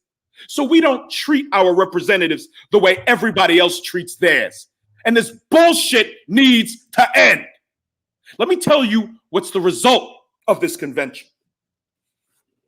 All right, so we have our 2-3 day convention. We draft articles of what we stand for, legislative initiatives we're interested in. And then, can I share my screen? Yeah. I've been meaning to click on that real. There we go, right there. Okay. Hold on. Ladarius Munford in the building with the super chat. He says, ditch after ditch after ditch. Talk to them, LilBigNate. Subscribe, Oh. Ladarius. Subscribe, bro. You ain't heard shit till you come to my channel. Right on. Definitely. Come to my channel, bro. Shout out to Ladarius. Appreciate you coming through with the super chat. So go ahead. You can talk about what you got up here on the screen. I'm going to look up. I think Kul Kamazi said I missed his super chat, so I'm gonna try to look that up while you read that. Go ahead. Go ahead and read right now. I'm looking it up while you're reading. All right. What we will need to do as competent, productive, some of us family-oriented Black men, is hire lobbyists. That will be the ultimate, that's my ultimate aim and goal from this type of convention. I want lobbyists. Let's read what the 5 tiers of this particular lobbying company does. All right. How much does it cost? This is lobbyit.com. Today, access to your elected officials has never been more important, yet more inaccessible. Most lobbying firms charge as much as $15,000 as a minimum retainer, with the entire process reaching $50K per month or more for full advocacy services, with many of their billed for activities remaining largely undefined. Unlike the balance of government affairs industry, however, Lobbyit is accountable to our clients each and every month. Below you will find our clearly defined pricing tiers and the services included with each. While Lobbyit's packaged tiers provide the greatest combined value, we do offer services a la carte depending on the client needs. And you will find those listed out below as well. Tier 1, establishing a presence, $1,000 a month. Are you fucking kidding me? $1,000 a month spread out over several thousand men? I told you my small channel in the last 5 weeks, I've generated money in the thousands. I have men leaving $200 cash apps for me when I'm not broadcasting. Damn. I can show it to you. These are brothers that came from ABL's channel. I know I could make $1 million in the conservative realm. But like I said, my heart is here. I will be making $1 million over there. Don't get it twisted. Yeah. But I'm going to start the process here. This is what I want to do. $1,000 a month, that's nothing. That's nothing. One brother's platform could handle one part of financing. Another brother's platform, hey, bro, we need y'all to put in to the fund.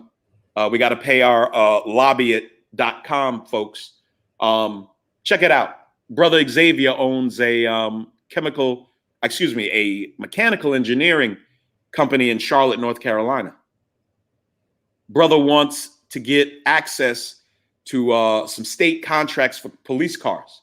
Okay. We send our lobbyists to Charlotte to work on his behalf and to get the fucking job done. We are men. You are either going to be part of us building something or you can be part of doing nothing. The fucking choice is yours. Okay? I say we get busy doing something. All right? Tier 2, robust tracking, analysis, and relationship building.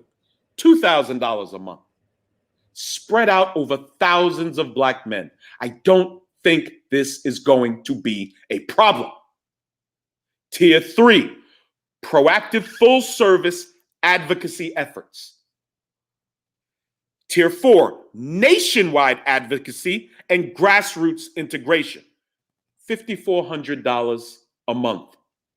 That's nothing when you talk our collective financial power as a group of Black men. And if you're angry that I'm saying this is Black men, I don't know what to tell you. We need to get busy.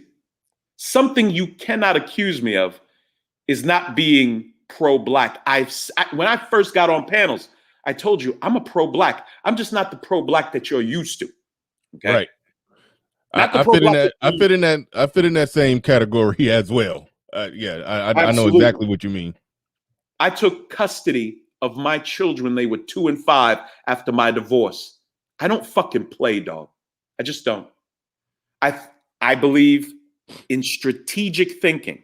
Now, I haven't taken my strategic thinking and made $1 million with it. Not yet. I had to fulfill my obligations to my children. I use my strategy to be able to sit in a pretty beautiful house in the suburbs as a Black college dropout single father. That's where I've employed my strategy. Okay. Now I get to employ it to make me money. Now I get to employ it to help motivate people and hopefully help get us to a point where we pull this off in the next 3 to 5 years. Okay. Tier 5, comprehensive nationwide advocacy, targeted political giving and fundraising. They have a business development section. There are a la carte services, and everything is explained here on lobbyit.com. Everything that you get for the tiers. I'm not saying we have to use this company, but this is how we have to start thinking. This is how the sausage gets made, gentlemen. Mm-hmm. You're either with us or you can go do whatever you do. You don't have to be against us, but you'd be wise to be with us because this is how we can get our voices heard. This is how we can get access to all that government money that's up there without being a bunch of effeminate, weirdo, leftist, coward nigga, fucking weirdos. I don't even know how you vote for the goddamn Democratic Party anymore. I just don't. I just don't. This is how we get it done. This, not crying, whining, begging, pleading, marches on Washington for jobs and justice. That's not going to get us anywhere anymore. It's just not. Incremental process leading to our lobbyists lobbying for us, not only in DC, but nationwide, wherever we fucking tell them to go. This is how it gets done. Go ahead, bro. Whew. Yeah, with that, ready to open up the panel. Sir Tice, I saw you in the building. You can definitely come on and come back on up. Shout out to those that came through on the super chat. In Black Patriarchy in the building on the super chat, he says we will no longer continue to save the Black matriarchy through our businesses or charities, separate at every level. Black Patriarchy or perish. Shout out to you. Let me real quick address Panther God. Mm-hmm. Panther God, I'm not gonna go in on you, bro. If I was gonna do that, I'll go in on my platform. What you hear is passion, not emotion. You don't know the difference, and I'm sorry that you don't, because I illustrated it on Bernard Riley several months ago. There's a difference between emotion and passion. If you're emotional about the violin, you'll sit there and cry when somebody plays it. If you're passionate about it, you'll be able to master it yourself. Learn the fucking difference before you take your shots, you effeminate fucking black men. Thank you. You niggas are disgusting. You're disgusting. You don't know the difference between the two, okay? You should learn before you open your fucking mouth to me. Yeah, you can. Yeah, I can get him timed out. Get him up out of here. If you, I can't. Don't tell me, please, bro. I'm not telling you what to do with your channel. Oh no. That was me. That was all me. I don't want him timed out, bro. I'm just saying, just on my behalf, don't time out Panther God, but get out of your feelings, for God's sakes. Our race is being destroyed, and you niggas don't care. Black women kill 40% of their children every year. They are a ruined woman, and you don't care. I care about this shit. And I am passionate about it. And if you got a problem with me, come up here and address me directly. That's what I want you to do. Or just be quiet. We have enough Mr. Nigga negativities out here. We have got to start doing something constructive. God damn it. Go ahead, bro. Nathan Theodore Francis, bravo to you, LilBigNate. He said the first YouTuber to actually take these steps. Bravo, and I will be joining your efforts, brother. Thank you, appreciate that. Nathan Theodore Francis. Clue in the building with a super chat. He says, I need LilBigNate to answer my bill collector calls. Absolutely, absolutely. That's a side business for LilBigNate right there. Counselor Murray in the building says, LilBigNate cooking. I got 5 on it. Salute, brother.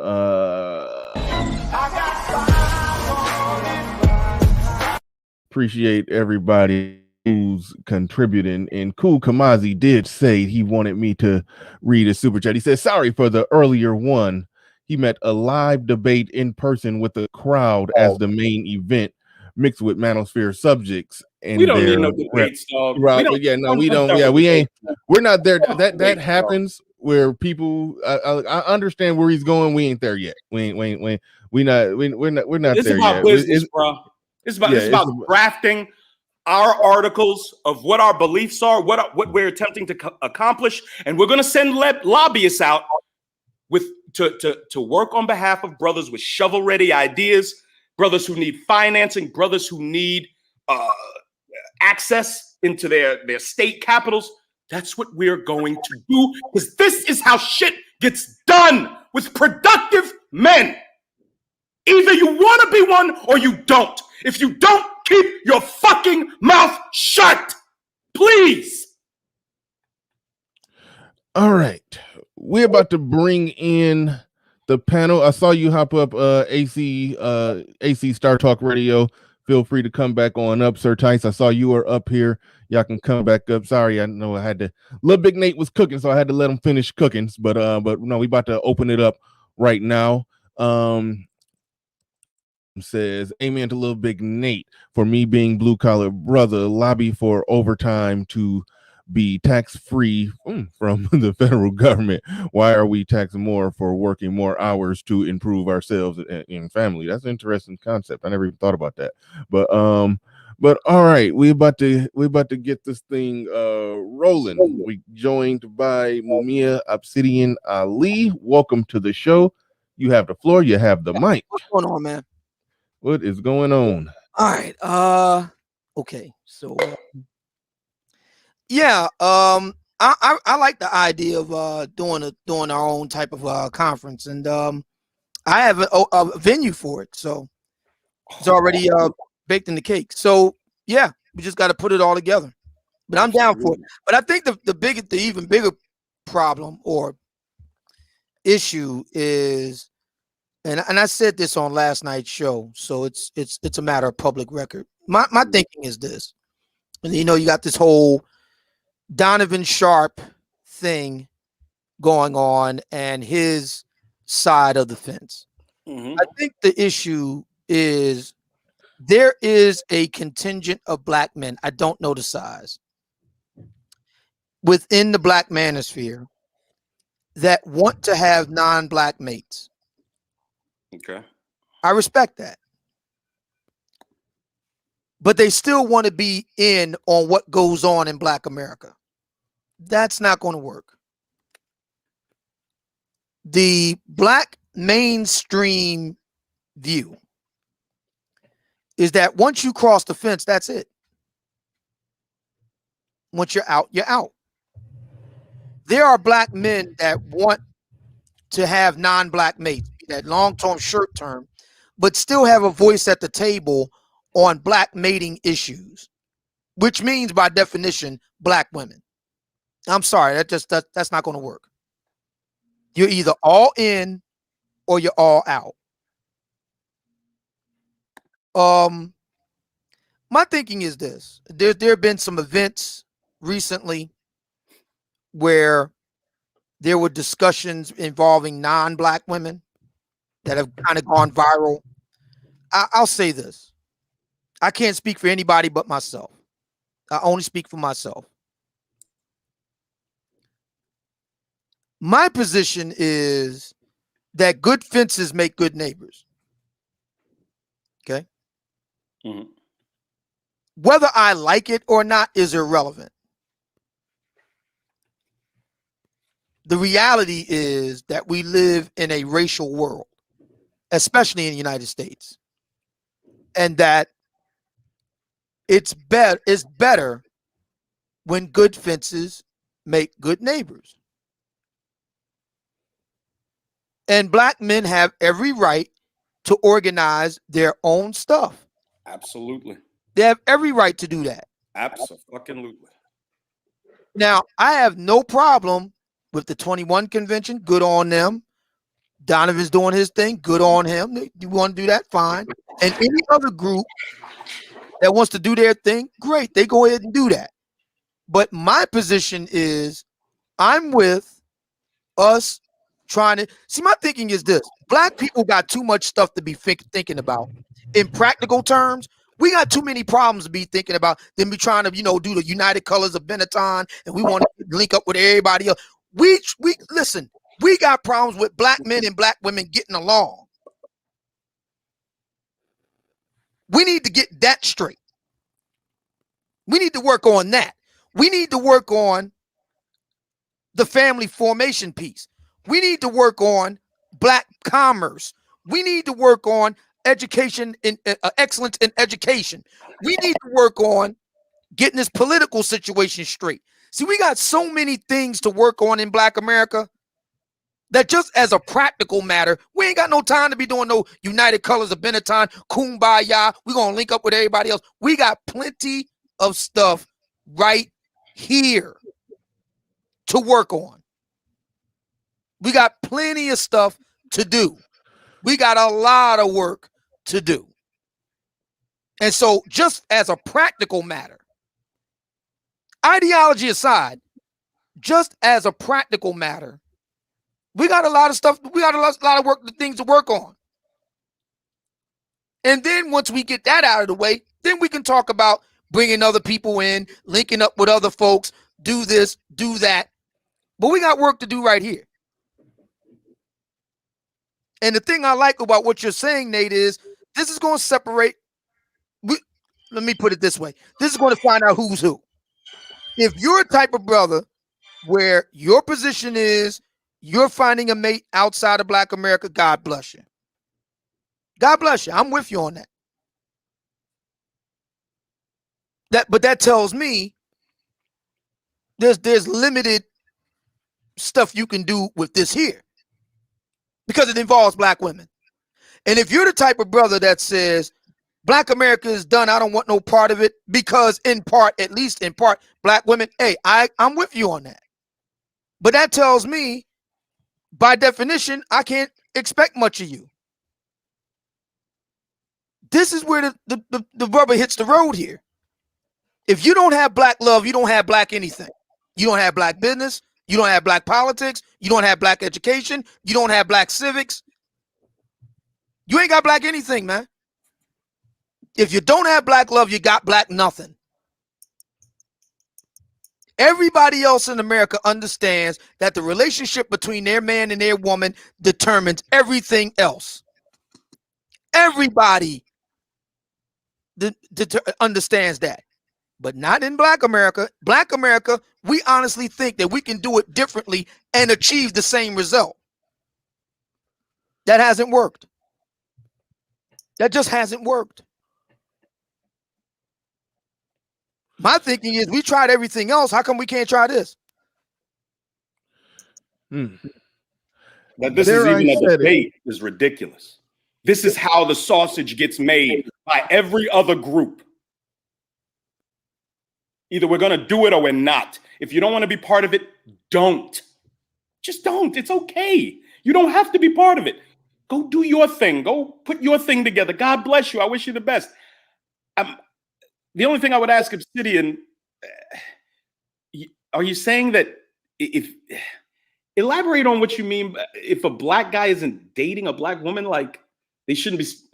Just help me understand. Yeah, hold on. Yeah, before he goes in on that one, because that that was the part that some legitimate questions can arise from. Yeah, Everything I'm trying else, to I think understand. everybody was with, but that part right there, some a legitimate discussion needs to be had there. But there, I said it in the building with the super chat. He says having a non-black mate does not negate your black status, nor does it mean you do not have skin in the game. Black family and black children. Now, I'll give my my brief little Okay. piece on. Appreciate you there. I said it with the super chat. Okay, now I did a stream a while back, and O'Shea did a follow-up stream to it, and he did a good job as well about Drew Holiday, NBA player who's married to a white woman who's a famous soccer player, I believe, or something like that. He donated the remainder of his salary for the year to Black Initiative, Black businesses, Black organizations. Don't forget Robert Smith. I'm just looking at the most recent thing that I did content on, because I read everything on that, and basically his salary was something like $24 million. I forgot exactly. For the remainder of the year at the time that he did it, it amounted to $5 million. Now, this is a black man with a white wife who contributed to black causes. So I have to say that, hey, if you can help out, that's great. Now, O'Shea made a really good point that if you're stepping out, yeah, you can have a voice, but your voice shouldn't be as strong. That was the position that O'Shea made, and O'Shea is pro-black and thinks black men should only deal with black women, and black women should only deal with black men. Now, where I'm more or less at with that, and this is where I can have some agreement with Obsidian. Whatever we're trying to do here, I think those that date out, I have no problem with them. Obviously, I've dated out, and to be perfectly honest, the black woman I'm with now, that was sort of just by coincidence. I was dating all races of women, and the black woman that I'm with just happened. She's the one that won. She was the best woman, made the best woman win, and she won. And so that's where she competed. She competed and she won. Oh, okay. Amazing. And she dark skinned it too. Yeah. But anyway. So where I'm at with that is that I don't want it to turn into. I don't want to get to the point to excluding brothers, but I don't want it to turn. I don't want it to turn into. It turns into all about getting with women of another race, because that doesn't accomplish the ultimate goal. It makes us look ridiculous. Yeah. But I mean, I feel like that's a personal choice. That's a personal choice. But I think the type of movement and everything that LilBigNate is talking about, I think, yes, it will diminish it if it just turn into some let's get together, let's rally up, let's build a foundation, let's build an organization, and let's get with this type of woman or that whatever a black man does. I just feel like that's personal. Go do it. But that can't. I don't think that's what the organization should necessarily be about. But it shouldn't be a litmus test. In my opinion. Exactly. Where you put your dick at night shouldn't have no bearings on. That's not. That shouldn't even be necessarily a major part of the discussion. But in the manosphere, it does turn into that, where some guys, no matter what we're talking about, and shout out to Torrell Boxley, we could be talking about anything. He circles the conversation back to getting with foreign women. It's like see, this is the problem. The way you do one thing is the way you do everything. And see, the examples that was cited, the brother from the NBA, Robert F. Smith, no doubt. I mean, that's a matter of fact. But see, you do business with SKC, do you know? The problem, hang on. The problem with that is this.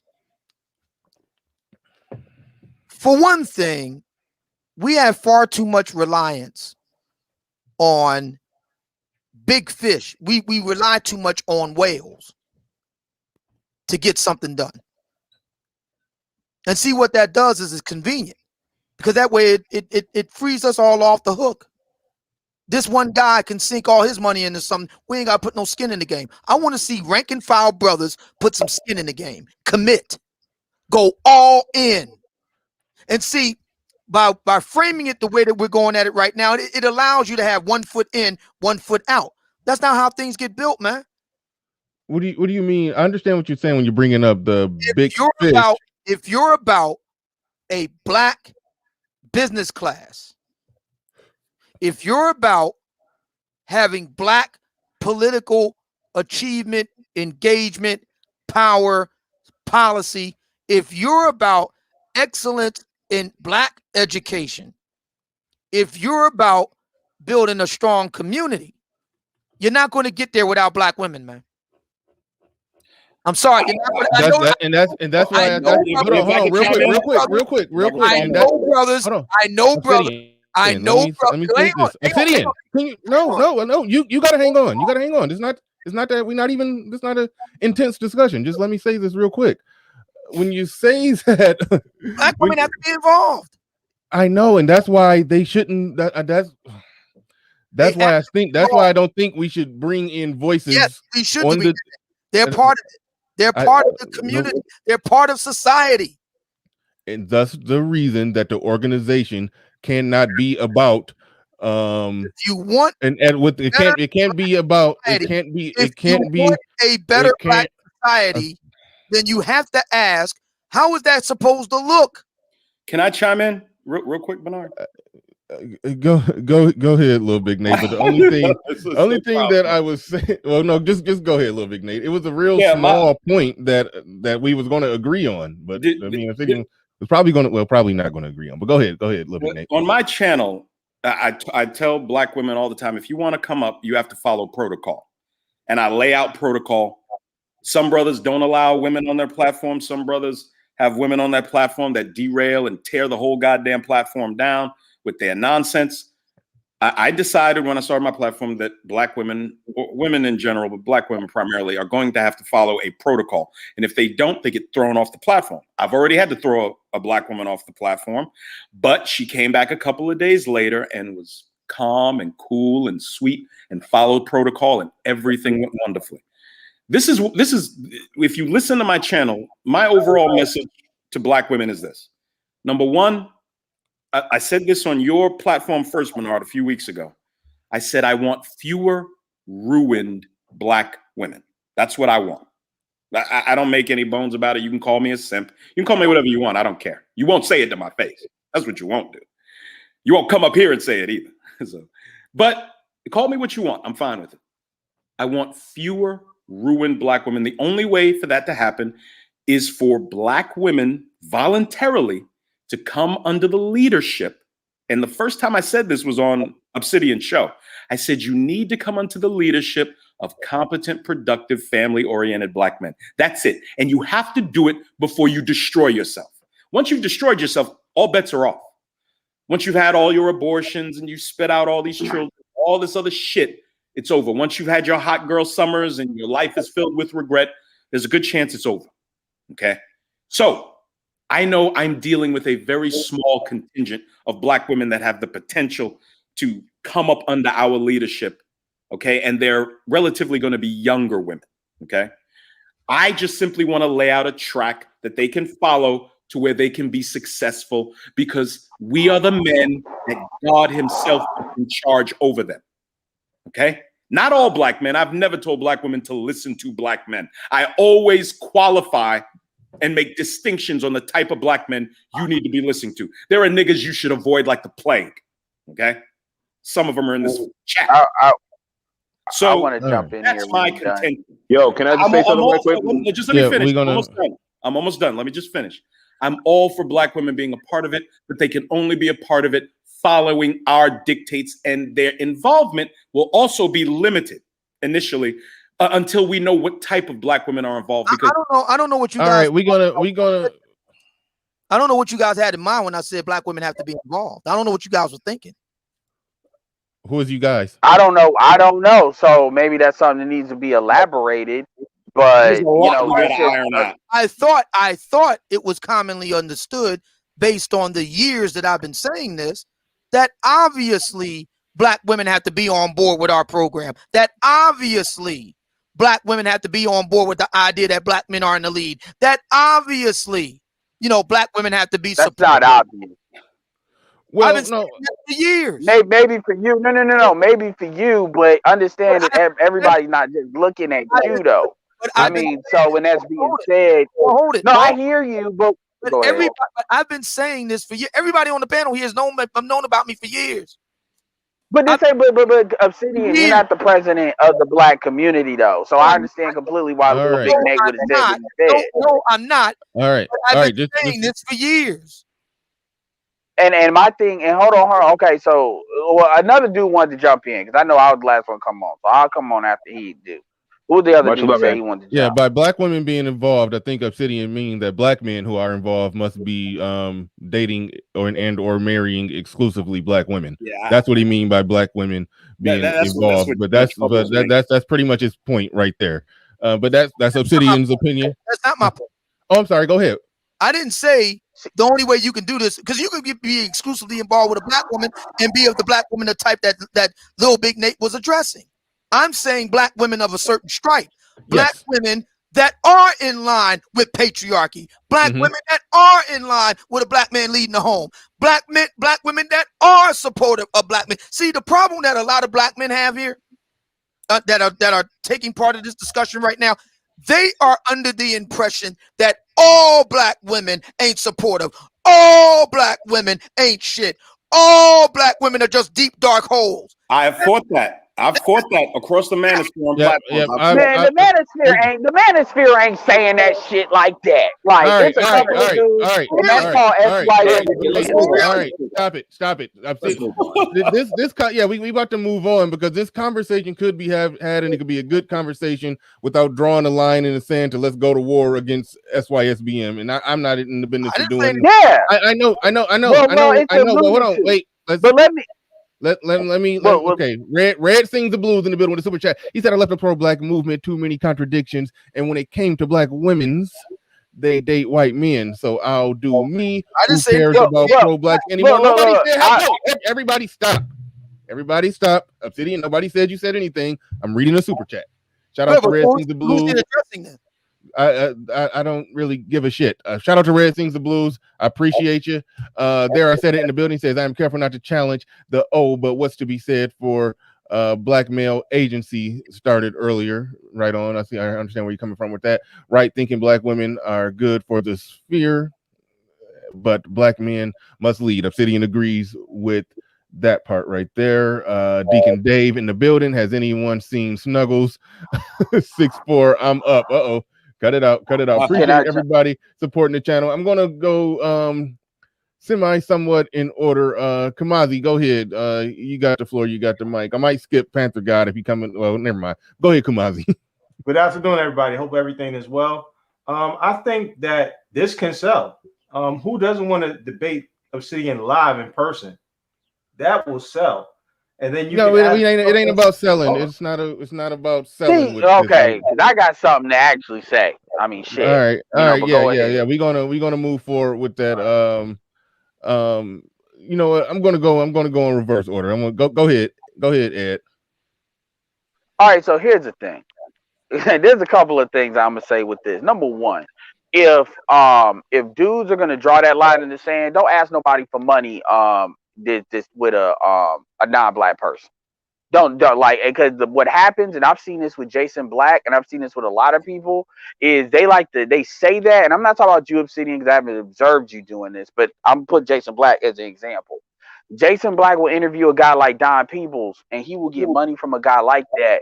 Donahue Peebles is the guy that he has raised money for black politicians, actually good ones. He has a very long track record. But the only issue is, you clearly tell that, he dates out. His genetics are clearly getting less black with every generation. But as far as everything else, but he hires black contractors for his real estate deals worth $700 million, will be worth $1 billion. And it's like, okay, so black people are cool taking money from people like that. And this is where Obsidian observed that other dudes got to get in the skin of the game. So I'll give you that. But I'm talking about in general, outside of him. Dudes will take money from people like that, but then nobody's saying that dudes should be leading the black community that is with non-black women. I've never seen somebody make that argument. But what I will say is, if somebody is putting X amount of dollars skin in the game, then they do have influence. Now, whether that's going to be in the front as far as they're considered the leader, no, nobody's saying that, and they don't want to be that. But this idea of you get to give me money, but you don't get to give influence, there is no aspect of American society that operates that way. And Right. people need to stop taking money. That's the first thing. The second thing on the woman front is, other than SYSBM, and even to the extent SYSBM is not on 100% on code with that. There's a lot of dudes, even Xanatos in them, and say, look, if a black woman acts like she's got some sense, it's fine.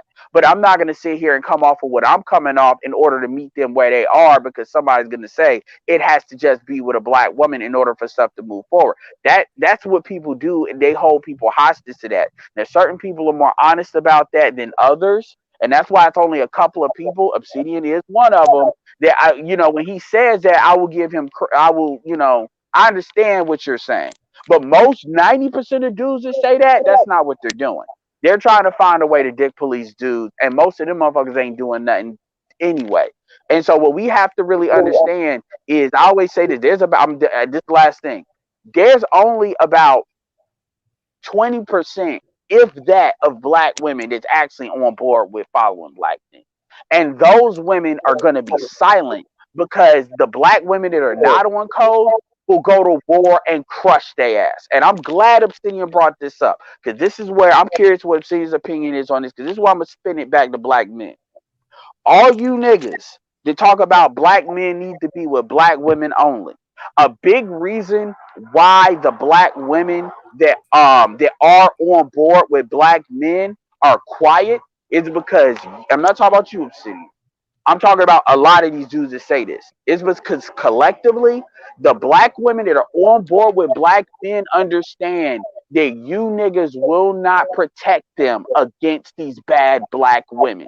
They have zero protection against black. I'm talking about a collective group. This is not an individual situation. I'll give you all for your individuals. I'm talking about more as a group. These dudes will not, you know why they won't? Because you have dudes, and by the way, you and Obsidian LilBigNate have demonstrated you all can do this.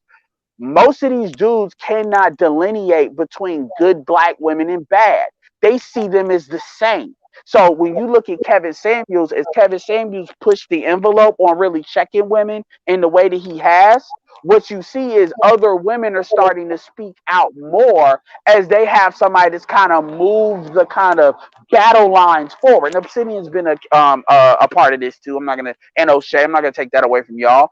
This stuff has been moved forward, so now some of them are more willing to come out and say what they want to say and how they really feel.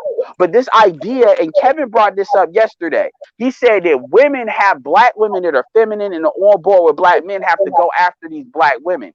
That cannot work, because then you have to use terrorist tactics to deal with terrorists, and making women that are feminine go unfeminine, the terrorists will win. So my point is, black men are going to have to, in bigger numbers, start going after these women in order to let these other women know that we will protect them if they speak out, because we do need them to speak out, because it can't be seen as a gender war. It has to be seen as black men and black women that are common sense and sensible against the crazy motherfuckers. And I blame a lot of these simp ass niggas these simp ass niggas, that they have the inability to call out bad behavior, and what they do is they make the manosphere seem toxic rather than getting behind us to push this envelope to get those women to start to come out more. I'm done. That's a good point. That's a great definitely point. a good point, Ed. I like that. Go ahead, LilBigNate. LilBigNate, go ahead. No, Obsidian can go. That's cool. No, I was just responding to Ed. Thanks, Nate. I was just responding to Ed this. And I'm glad that he brought this point up, because it's something that I intend to deal with later on tonight. This is something that, and this dovetails onto the recent, OnlyFans girl situation. This is something black men have to really think about. We meaning collectively, are giving a vote to thoughts, to hoes, to OnlyFans. We're giving it a vote. We're giving it a vote in terms of views, clicks, likes, shares, money, and dick. See, we're giving it a vote. The way women look at this thing, we can debate whether it's right or wrong. The way women think about this, who you give your time and money and dick to is who you're endorsing. And the real truth is, a lot of black men are endorsing a certain type of women, and that does have consequences, long term, short term. So a big part of what Ed is talking about is real, but we can solve it by just turning off the spigot of attention in various ways to certain types of women. As long as it continues to go, the women that Ed is talking about and I'm talking about will rightly say, well, hey, this is what black men like, no matter high value or no. And why should we go out there and get our and put our head over the wall just to get a shot off? Why? This comes down to what black men want. And this is the reason why this mating piece, this piece between black men and black women is so important, Bernard. Black men have to decide what they want. See, the 21 convention, the conventions that Voice for Men, Paul Elam do, all this stuff. I know these people. I knew these people before there was a black manosphere. I was in the white one. And part of the reason why I was there, because I wanted to study how they move. See, between white men and white women, they on one accord. You got your crazies, they're out there on the margins. The black, the crazy purple-haired feminists and stuff, they're not the norm. They're on the margin. They make a lot of noise, but they're on the margins. When shit hits the fan, as Donald Trump demonstrated in the election of 4 years ago, white women gonna get what they man. End of. So they can do these types of conferences and stuff like that because they know where they women stand on this. But see, for us, this is the reason why I said, Bernard, it ain't no thing for us to put together the venue. I already got a venue. I've had it now for over a year. We can do all the stuff. The main thing that black men got to do, shout out to my brother on the Going 11, we got to get our mind right. What do we want? That's what I'm trying to promote. That's what I'm trying to promote. Okay. That's a smoke screen. If we want hoes and thoughts and OnlyFans, that's fine. I'm not, hey, look, I'm not here to judge you, but then you can't be mad when you get the kind of women you get. Yeah, I think you're talking. I think you're talking. Ed. I agree with him, but I think he's talking about the type of people that aren't even truly supporting LilBigNate. I think he's talking about a different sector of the manosphere, and there is a sector of the manosphere who has a message of, man, fuck these hoes. They all hoes. I'm just trying to fuck these hoes. Yeah, we get that. We get that. And they should be free to go do that. Just go do that. Just stay away from what we're trying to do. Exactly. So yeah, you can't negotiate with that, Nate. That's why I do believe that there's truth in what Obsidian is saying, but yeah, there's different types of black men, and they can go and do what they do. And I don't even think those are the ones who will necessarily be the ones that will be like when Nate was talking about a collective of brothers putting up X number of dollars and then this could get done, or a collective of brothers putting up, he said there was tier 2, tier 3. Some the guys that Obsidian is addressing. Wait, hold on, Ed. The guys that Obsidian is addressing are the guys who wouldn't contribute anyway to some black male conservative cause. Because those are, they're happy. They're happy being looters in the pussy riot, and they don't even care if things change as a group for black people. They just worried about them, getting their own individual money and their own individual dick getting in the pussy that they want to put it in. Bernard, and they're free to do that. But yeah, if things changed, in all honesty, Bernard, I don't mean to interrupt you, bro, but if things changed, they couldn't even live that life. If things changed on a massive scale. That is true, but that goes back to something Obsidian said, what he was right about. A lot of people, there's a lot of guys that give him pushback to what he's saying about BF. I mean, we've cussed 1,000 times. So a black female fuckery. There's a lot of guys that give him pushback to what he's saying about black female fuckery because they don't want the fuckery to end because they enjoy the fuckery. Shout out to Platinum, who said that, when the True Kitchen thing happened with the twerking, he was like, "Why y'all getting mad at them for twerking? We need more twerking. Twerk on, bitches." But that's one side of it. Time out. That's not the guy who's going to even support this type of organization Nate is talking about and the type of convention that we talking about. So that's why it's irrelevant. That's why I think that's what chill for a second. That's why I think it's irrelevant to even address them and just move forward with the like-minded brothers. That's where I'm at That's with what it. I've been talking about Well, since no, I got but on that's not panel. the real problem. Like-minded That's not the problem. And That's a I don't- smoke screen. I agree. It is a No, smoke no, no, screen. no. No, I hear what I won't go on a long soliloquy again. I hear what you're saying, but that's not the real element. See, people like to jump on those guys, and let's stop bullshitting. This is I a don't got no veil problem with distant them. pumping. This is a veil distant pumping dump. Not you, but I'm just saying, like with the conversation, because this is where this pump and dump stuff always comes from. Because people like to make it like that shit created where we are, and that's not true. It The reality, that's a byproduct of it, and that's why it can also be true that wouldn't be able to happen once. The real problem is, and this is what I'm gonna say directly, LilBigNate, is I guess y'all, you know what y'all need? Y'all need a Tulsa, Oklahoma situation where instead of white men doing it, it's black women burning your shit down before you really get it. The reality of the situation is black women will use white supremacy as a mechanism to crush the shit that you're talking about. Now, I'm not saying that you can't deal with it. What I'm saying is if you all try to focus on what brothers do and you all take your eye off that ball, well, you just leaving wide open for something to be laid, a Trojan horse to be laid for your shit to be blown the fuck up.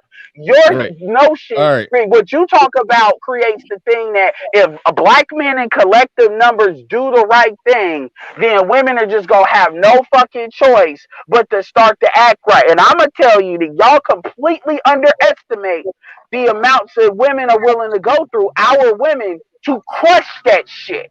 Edward, and that's the issue I have. Go ahead. Edward, I don't care what they do. Let them come. Let whoever wants to try to derail this, let them come, and they'll be met by us. The defeatist thinking. That's not an answer. That's just some King Kong it is an answer. shit. But go ahead. No, it's not. Hold on. No, it's not. If you don't want to be a part of this, don't do it. Go. So I got a question. When Tulsa, Oklahoma happened, what did they do? Let them come. That worked very well.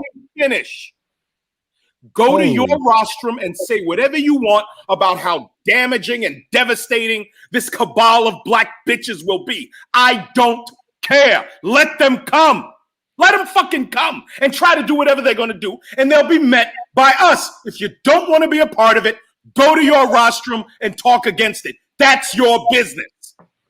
We're going to go fast like the Panther God. With this negative and let the record show that's a non-answer, but go ahead. No, it's my answer. And it's plenty fucking good. Panther God in the building. Go ahead, Panther God. You got it. Sir Tice. Yeah, I'm talking. I'm passing it to you in a second. Sir Tice, apologize. Thank you for your patience. Please come back. I will make sure you get the mic when you come back. I apologize for not getting it to you, but go ahead, Panther God. You got it. And thank you for your patience too, Pablo, as well. Go ahead, Panther God. No problem. All right, good looks. Good luck to the panel. I just want to clarify something real quick. I pretty much agree with most of the main thrust of what Nate's saying. I've always been a dude, even though I talk shit in the chat, I've always been saying that black men shouldn't be surrendering. We shouldn't be, having this position of anything we do will be destroyed or anything we do, we will always fail. That's a mentality that's been kind of ingrained in us, many of us at least, for a while. And I think that has a purpose of putting us in a situation where we feel that we can't win.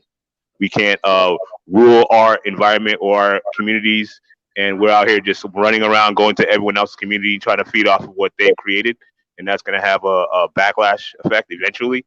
So yeah, I pretty much agree with most of what Nate's saying. The only thing I would say is I think that, like, for someone like me who's been around these spaces since like 2005, like I remember, old man back in like the Roosh forums and shit back in the day. Shout out to you, old man. It's a situation where we gotta really understand that we're in a position where if we just allow everyone else to run their communities and we can't run ours, that's not a masculine alpha mentality situation. That's we're gonna feed off of everyone else's environment that they created, and we can't control our own. Everyone else is gonna look at us like, okay, you come in my environment, try to take my women, cool. We'll allow you to do that, but there's only so far you can go with that. So I feel like, one of the best things we can do is for the people that want to create black families is to maintain that situation and uplift it, And for those who don't want that, cool, but work in coordination with those men. If you want to go out to another community, that's your choice. But the men who want to preserve the black community, don't work in odds with them. Don't try to destroy what they're trying to create. That's crazy. That's in your interest as a black man to have somewhere to go where a level of a black community has some type of stability, even if that's not what you want to do. You don't want to put that work in. But the people who do put the work in to create that, they're going to be the ones that rule. Whoever's doing the work to build shit up, to have an environment for themselves, they rule. And the niggas that want to run around and go in other niggas' environments, do your thing. But you're going to be seen as inferior in those environments, period. And I don't like that idea for black men to be seen as feeding off of another man's empire or environment that they created for themselves. I like the idea of black men creating their own environments, period. So, yeah, I'm pretty much in mostly agreement with Nate's main thrust of his ideas. The only thing I would say is if you want to understand the problem of how we got to where we got, you got to really understand the depths of how far the fuckery goes in terms of where we got to where we at. You know what I mean? As a person, I've been in the Manosphere space since 2005 at least. So I've been putting in that work in terms of getting the information in all these spaces for a while. I would love to have a substantive conversation, respectful. We can have that discussion, hopefully. I think there's a lot that we can do. So yeah, that's I'm at work right now, so I'm gonna hop off. But shout out to the panel. Much love. All right, good stuff, Panther guy. If I can chime in real quick just on one thing, because there seems to be some miscommunication here. And I've been saying this for months. I am not trying to save the black community. Do not put those words in my mouth. I'm the one who's been talking about separation. Separation, okay? All I want to do is represent the productive class of black America and have the men, like some of the men I see in this space, standing at the forefront representing us. That's Thank it. you, Big Nate. I'm not trying to save black America. Thank you, I Big want Nate. a new black America. That's what I want. Okay. Yeah, I agree. Fuck the fuck nigga coalition can go somewhere. I agree. Like, it's not about uplifting black people, black men, and they want to do the move in the right way. Then fuck that shit. I agree with that. Okay, so this was the first time separation was been said on this platform, right? Because I want to make sure I didn't hear it. Well, okay, but you're talking about, but as far, no, I'm just talking about this show, right? Okay. Okay, because I didn't hear that. So, okay, now that Go okay, ahead. no, I'm not saying that to be smart, Alex. I'm just saying I didn't hear that. Wait a minute. Hold on, Ed, hold on a second. Yeah, In fairness to Pablo, he hasn't said what he came up to say yet, so I do got to go to Pablo. But Adrian Marchu in the building, he says the idea can work only if all involved decisions are based in what you know. That's a good point. I think, I feel, and I believe are attributes of doubt and certainty. Thank you for that super chat, and thank you, Justin March, for that super chat. Appreciate both of your brothers.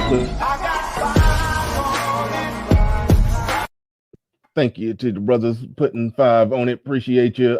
Go ahead, Pablo. You got the floor. You got the mic. So obviously, I disagree with Obsidian's premise that, you know, who a black man is fucking is pertinent or even relevant to what LilBigNate is proposing. To me, it's irrelevant to the fact of what he's proposing.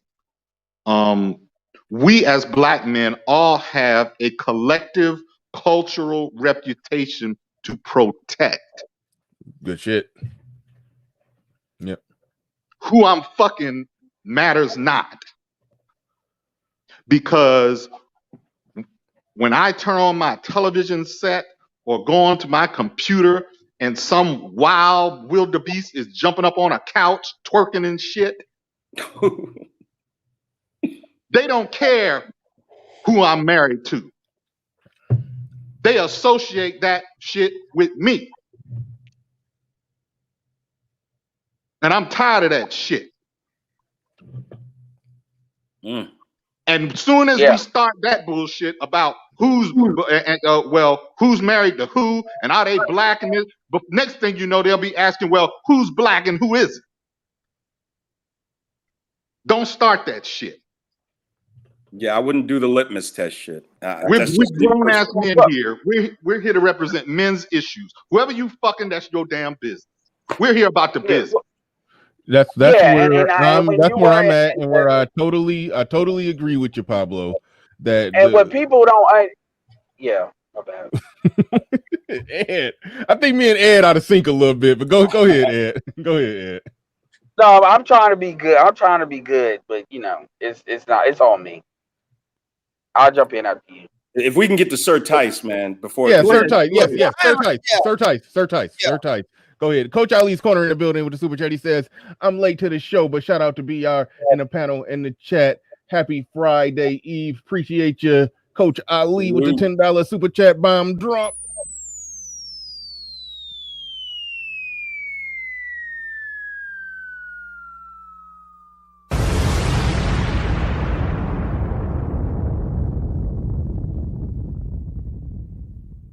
All right, appreciate you on the slowest, weakest bomb drop ever. I got to get a better one. But go ahead, Sir Tice. You got the floor. You got the mic.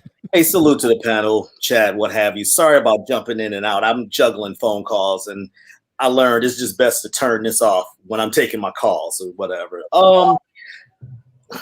I think what he primarily said was, if you have a better idea, propose it. But he initially started off at just something very simple. You brothers in various different states that are close to each other, you meet up.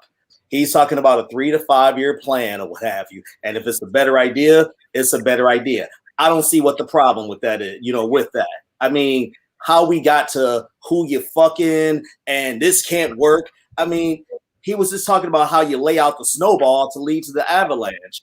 The other point I was going to raise, I put in the back chat, but I saw some chatter in the chat earlier, and maybe some of you who didn't join earlier didn't hear this, but it was like, well, we may need to be inclusive or this. And I'm like, no, fuck that. You got there's plenty of precedents.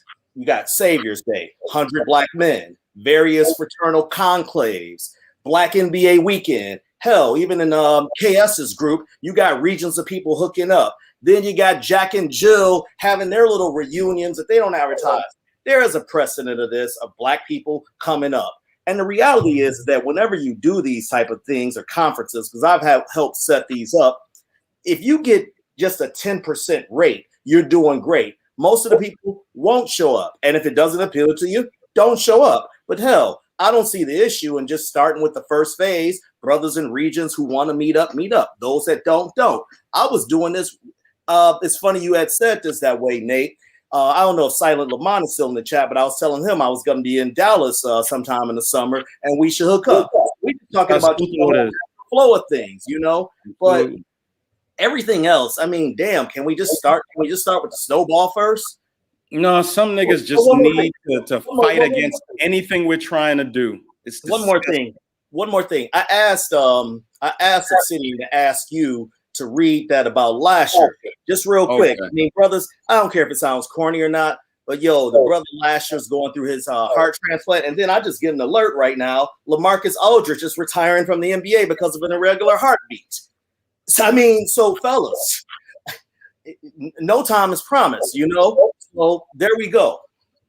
Yeah, let me read that again. We talked about Lasher earlier in the show. We definitely shout him out and had people send Cash Apps to him. I had his Cash App up on the screen and everything. So I don't know if you was here, but go ahead, LilBigNate. You said you was about to read. I just wanted to I wanted to reiterate something about Lasher Deviance Gaming. Let me read this for O-Man, because this is not his first heart transplant. This is his second.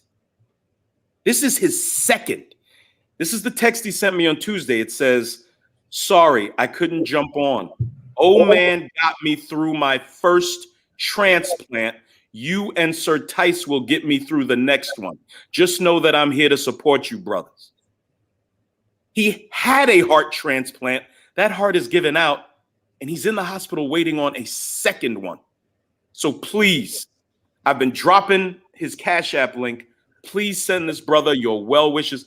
If you can send him $2 and a prayer, $2 and just some kind words, I know it would mean the world to him.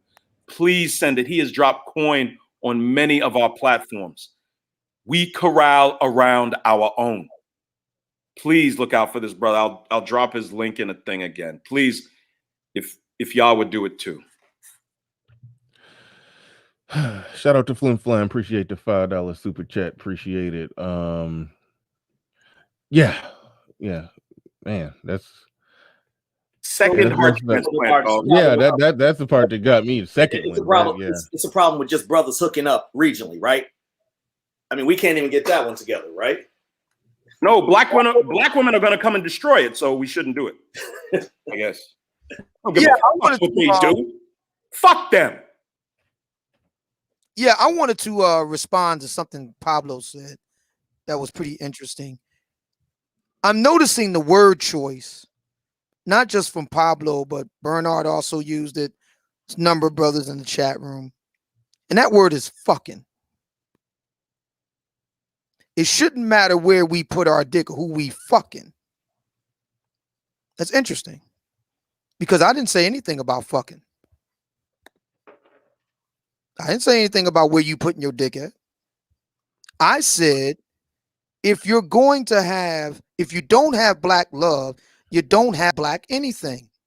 The other day when I was on Bernard's show, I talked about how when he had on Brother Oheen, whose argument is we need to stop focusing on these hoes and get this money. Note the word choice, hoes, and get this money. I said to him, to Bernard, that according to just simple Google searches, the majority of businesses in America are family owned. From the Walton family who owns Walmart, the nation's largest retailer, on down to the mom and pop. See, when I'm talking about this thing that black women will be involved with, or I'm saying, well, yeah, the brothers who want to cross, over on the aisle, and I wasn't even thinking about Pablo. To be brutally frank, I'm thinking more like Fresh and Fit. I'm thinking more like Donovan. I'm not thinking Pablo, because Pablo's wife is Afro. She's Afro-Latina. I was thinking along those lines. Okay. And I was saying, if you don't have black love, you don't have black business. You don't have black politics. You don't have black education. You don't have black civics. You don't have a black community. See, what gets left out in these conversations is the premise that you can leave out that mom and pop element, that family business element, and still do the damn thing as black men. Show me the evidence. And I'm not talking about atomized individuals, because atomized individuals ain't going to get it. You need a broad-based, rank-and-file black male business class. You ain't going to get there just with George Jefferson. You need Wheezy too. That's what I'm talking about. And I say this as a third-generation black American who comes from the business class. Black men and black women did it. In my family, I saw it. I witnessed it. But Obsidian, here's the thing.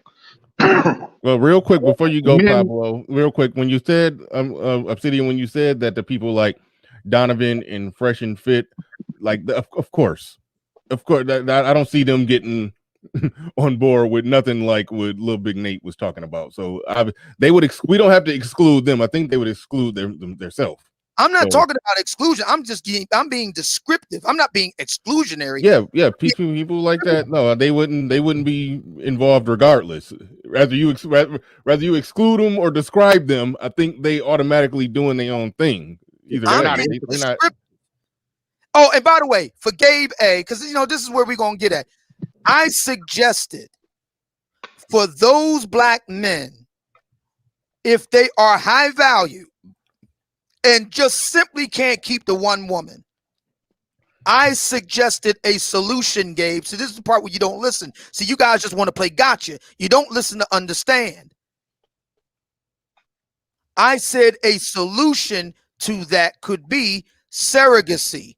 That way you can take the cheating, the exercising of options, the adultery off the table. That's what I meant. I meant it in a particular context. But see, this is again, these aren't brothers here to actually do anything. We talked about the brothers who are actually down for LilBigNate's program. It's not mine. Whoa, it's not mine. It's not mine. Please don't call it mine. Fine. Down for the program. Whatever. Fine. Yes. Down for the program. Are they really down for it, man? Or are they here to just play gotcha? See, this is the problem. See, over on the white side of the internet, they call that being a shit lord. Guys who just want to stir shit. Yeah. They don't want to do anything. They just want to stir shit. Right. All right, go ahead, Pablo. Well, Obsidian, what you're missing is this. The women ain't going to respect you until you do it first. Black women are like that. They don't believe shit till we show them. So we got to show them first, whether they're on board or not on board. And I think that is the primary gist of what LilBigNate and myself and those of us who are behind him and I understand what he's talking about are saying. It don't give a damn what women are with us. We going anywhere. Thank you. This reminds me of the Million Man March back in '95 when they were like, well, why we ain't included? So pissed off. Absolutely. Right. Yeah. Mm-hmm. Can I address Mr. Majestic? Okay, yes. LBN presents an idea, but now it's not his plan. Double talking yet again. Another shitlord I see. When have I ever double talked? Number one, I'm very deliberate with the words I use, if you haven't noticed. Number one. Number two, I say it's not my plan because it's not about ego. I don't want this to be about me. Yeah. That's why. I'll be happy to sit in the audience and watch what happens. I don't care. This isn't about me. That's the point, shitlord. Okay? Niggas, by the way, niggas are idiots. Yeah. By the way, Black Wizard in the building, he says family is the basic structural unit of a nation. Without healthy relationships, economics fall apart. If you want a black nation with black economics, you need a black family. Thanks for the super chat. Appreciate that. I'm not dropping a slow motion bomb. Hold on, wait, real quick. The Mac the Trucker, he says, I'm Ados and my two sons are Ados, but I date Becky. Am I invited to the barbecue? Absolutely. To me, absolutely. Yes. He's invited as far as I'm concerned. Yeah, as far as I'm concerned too. Osama Abdu in the building says, sick and tired of the BS arguments. Tice and LilBigNate are just trying to set up a meeting amongst like-minded brothers. And all of this damn egos, all of this damn egos can't be serious. Shout out to Abdu. Appreciate that. Shout out to Osama Abdu. Appreciate that.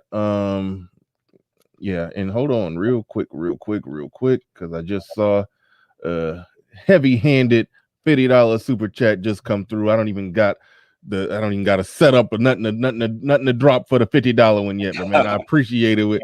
Ladarius Munford. I don't even know if you got a range. Let me see. No, well, you got a range now.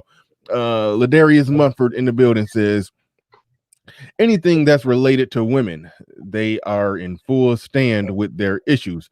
We shouldn't be afraid of women coming to destroy anything. There's a lot of fear mongering going on. I'm full support with Nate, Obsidian, Bernard, and the rest of the panel. Yeah.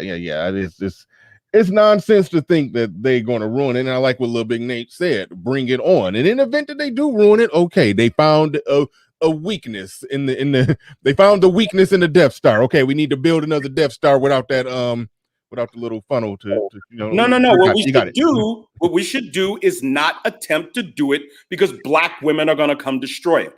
How does that make us look? How do we look after we say something like that? How can you look at yourself in the mirror after saying some shit like that? And I'm not attacking Edward. There's not an attack on Edward. But we have got to get rid of this defeatist mentality. Well, I think Ed was in his defense, he's not here, but I do believe that he was trying to counter what Obsidian was saying by saying the men are not the ones or the problem that we should be concerned about. It's the women who are going to be the problem that's going to push against it. I think that, yeah, I know, I agree with you, but I feel the same way about the men that are doing their own and other thing. I say fuck them and fuck the women that got a problem with it. Fuck anybody who's coming against it. They don't get a ticket to the event. That is just that simple. I mean, just go away. Go be negative. Go be defeatist. Go be dependent. Just stay the fuck away from us, please.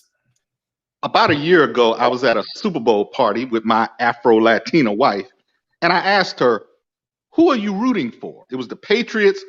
Who did the Patriots beat on that last championship they won? Do y'all remember? I don't. My I apologies. can't remember, but I'm brain the dead. last championship Brady won with the Patriots. I said, "Who are you rooting for?"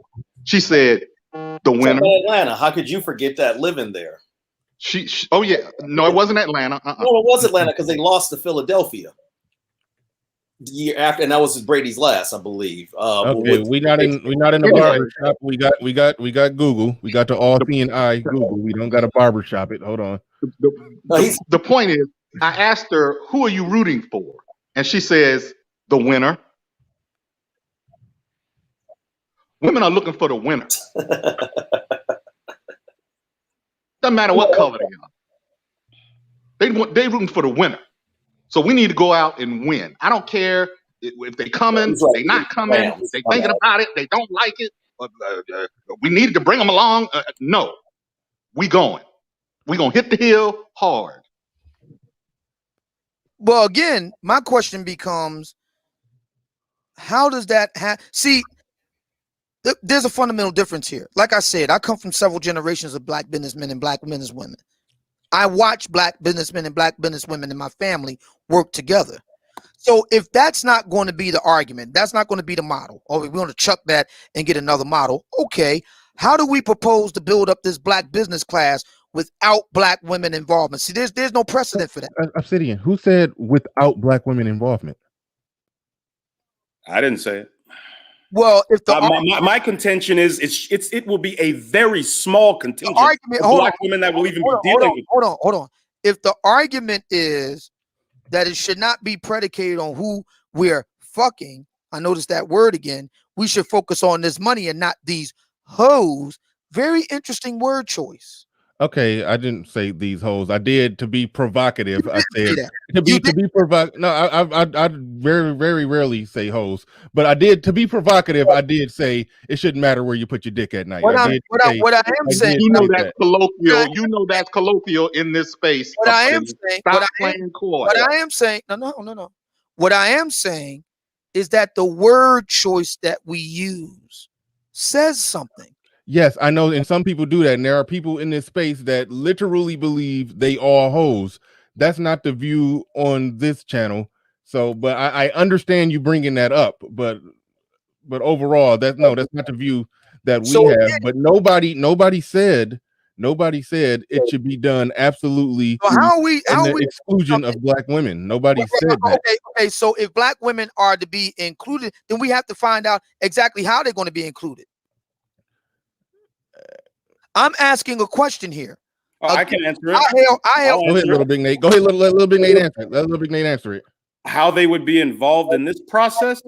On the periphery, they can coordinate our hotel meeting.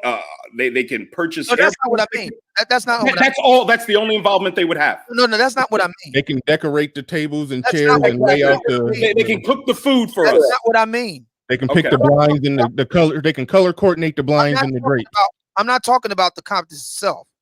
What I'm saying is, to what end are we doing this meeting? What are we trying to accomplish? Yes, to what end? This is simple. I want black men, like I see primarily in this space, to speak for productive black America.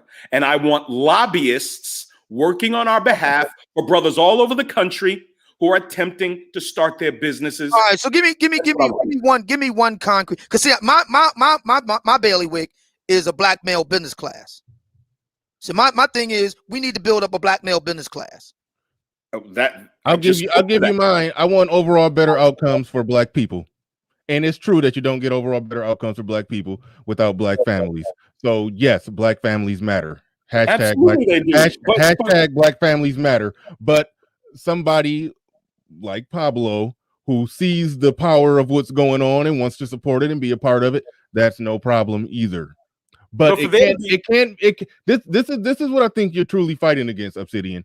It can't be an organization that cares about the best interest for black people if in that organization there's a message of almost like a eugenics message of leave black women alone. We're fighting for the future of black people, but we're also preaching a message that's going to eliminate the existence of black people. I That's not understand what that we there do. would be. How I is it limited understand. if this is a black people? Well, I'm saying if on the day is there's a message of leave black women alone altogether. I understand that. Then what are we fighting for then? No. Okay, I look. think that's what you're pushing back against. Okay. So we got this contingent, whatever size they are. We have this contingent of brothers who either have spouses of other races, non-black, non-ADOS, or significant others that way, or would desire to do so, etc. My question is, there are already pre-existing organizations where black men like you are already at. Two of them right now, the 21 Convention and Donovan's Convention. Both of them attract black men like you that have non-black, so significant others, spouses. Why not simply just go there? They support the betterment of men. Why do you need black men having a black meeting so you can be there with your non-black spouse? Why? And these are things that are going to have to get ironed out. To be honest, we're not going to iron it out today, okay? But these will be conversations that are had, preferably behind the scenes. Why not? Who are coordinating it? You know, This is me personally. I'm not gonna have a litmus test for black men coming to this thing. If white men are okay to come, why would I have a litmus test for black men? It's just my personal opinion, you know. But again, we'll discuss it, no problem. And all of this, I mean, and we're kind of jumping the gun, to be honest with you, because it all starts with brothers deciding if they're going to meet up locally and in their respective states. That's where it all starts. It's small, it's incremental. That's how you build up to something like this, in my personal opinion. Again, if you have a better idea, I'm all ears. Yeah, shout out to Clue, and I definitely see where he's going with that. Why the hell do we need black women just to meet up? Everything that we're doing with this organization, or wherever it goes, that you know, it's interesting. The 21 Convention has a whole separate convention called "Make Women Great Again." I think, or words to that effect, and that's the theme of it. That's their hat. Yeah, it's on their hat. And they've had women involved in every last convention they've had. A Voice for Men, Paul Elam. They've had white women involved in everything they've done. Only in Black America do we have women saying, "I'm strong and independent and don't need no man," and where the men say, "Why do we need the black women to meet up?" Fair point. If I could respond, go ahead, LilBigNate. White men are dealing with a different set of circumstances with their women. There is a much larger contingent of white women that can be worked with, who have traditional family values, who aren't committed to leftist and feminist ideology. Black women, and also they say real quick when they say make women great again, if some of them are married, I'm sure some of them are showing up with Asian, Latino, and dare I say maybe even a black wife here and there. So that's like, so they are. There's one black woman on their masthead. One. Okay. This is what I would suggest. Respectfully, this is what I would suggest. Our first couple of annual meetings just need to be us, black women who want to be part of this, after they've been vetted to make sure, like Edward Anderson said, they're not coming to throw wrenches into the goddamn gears. Right. Then slowly it can be opened up to accommodate women who are now changing their point of view, or young black women who see all the horror that exists within black female America and say, I don't want any parts of that shit. Let me follow up under these men that are actually accomplishing things. See, I disagree with the premise, LilBigNate, and here's the reason why. See, the internet has a kind of funny house or house of mirrors effect. In other words, it tends to distort our senses. Now, what do I mean by that? You can have a very small contingent of people make it so that they seem a lot bigger than they actually are on the internet.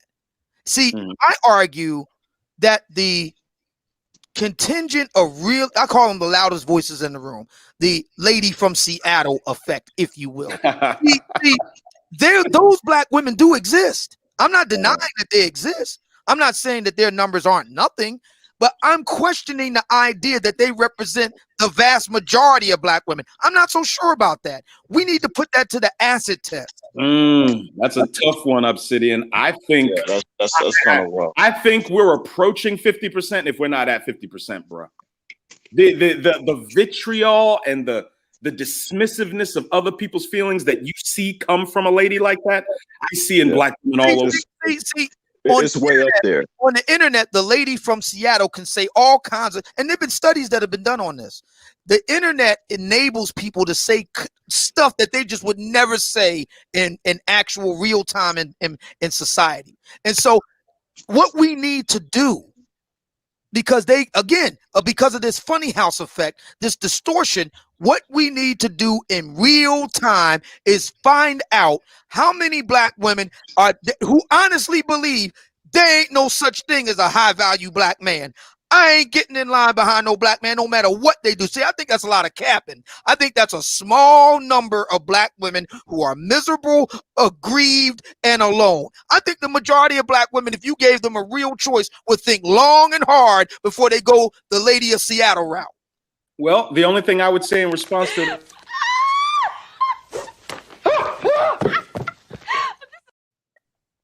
Sorry. These women have very large platforms. The pink pill lady, the crystal swirls lady, the lady from Seattle, the colorism lady. They have very, very large platforms. They're speaking for millions of black women, in my estimation. No, they're not speaking for millions. They're speaking you for combine all their platforms. I think you do. No, and I did combine it. It's under 1 million. Now, don't get me wrong. Okay. Don't get me wrong. It is a large group. I don't deny that, but they're not as big as we like to think. I mean, there've been studies that have been done on this. The internet gives the impression to our senses that things are actually bigger than they are. We have to learn to keep that in perspective. I think the majority of black women, to be brutally frank, they're kind of held hostage. And Ed talked about this earlier. They're kind of held hostage by this small, noisy group. And this is not just seen among black women. This has been true with white feminists. This has been true with Antifa. This has been true with any type of loud, noisy group on the internet. They kind of hold everybody else hostage. Why am I not held hostage by Platinum Elite, Obsidian? Bullshit. They've been held hostage by Platinum Elite. No, I'm not. Yeah, exactly. I'm not held hostage by Platinum Elite. I'm a grown-ass man. Okay, I got you. Okay. I'm a grown-ass man. No. I don't know where this is coming from, but okay. Yeah.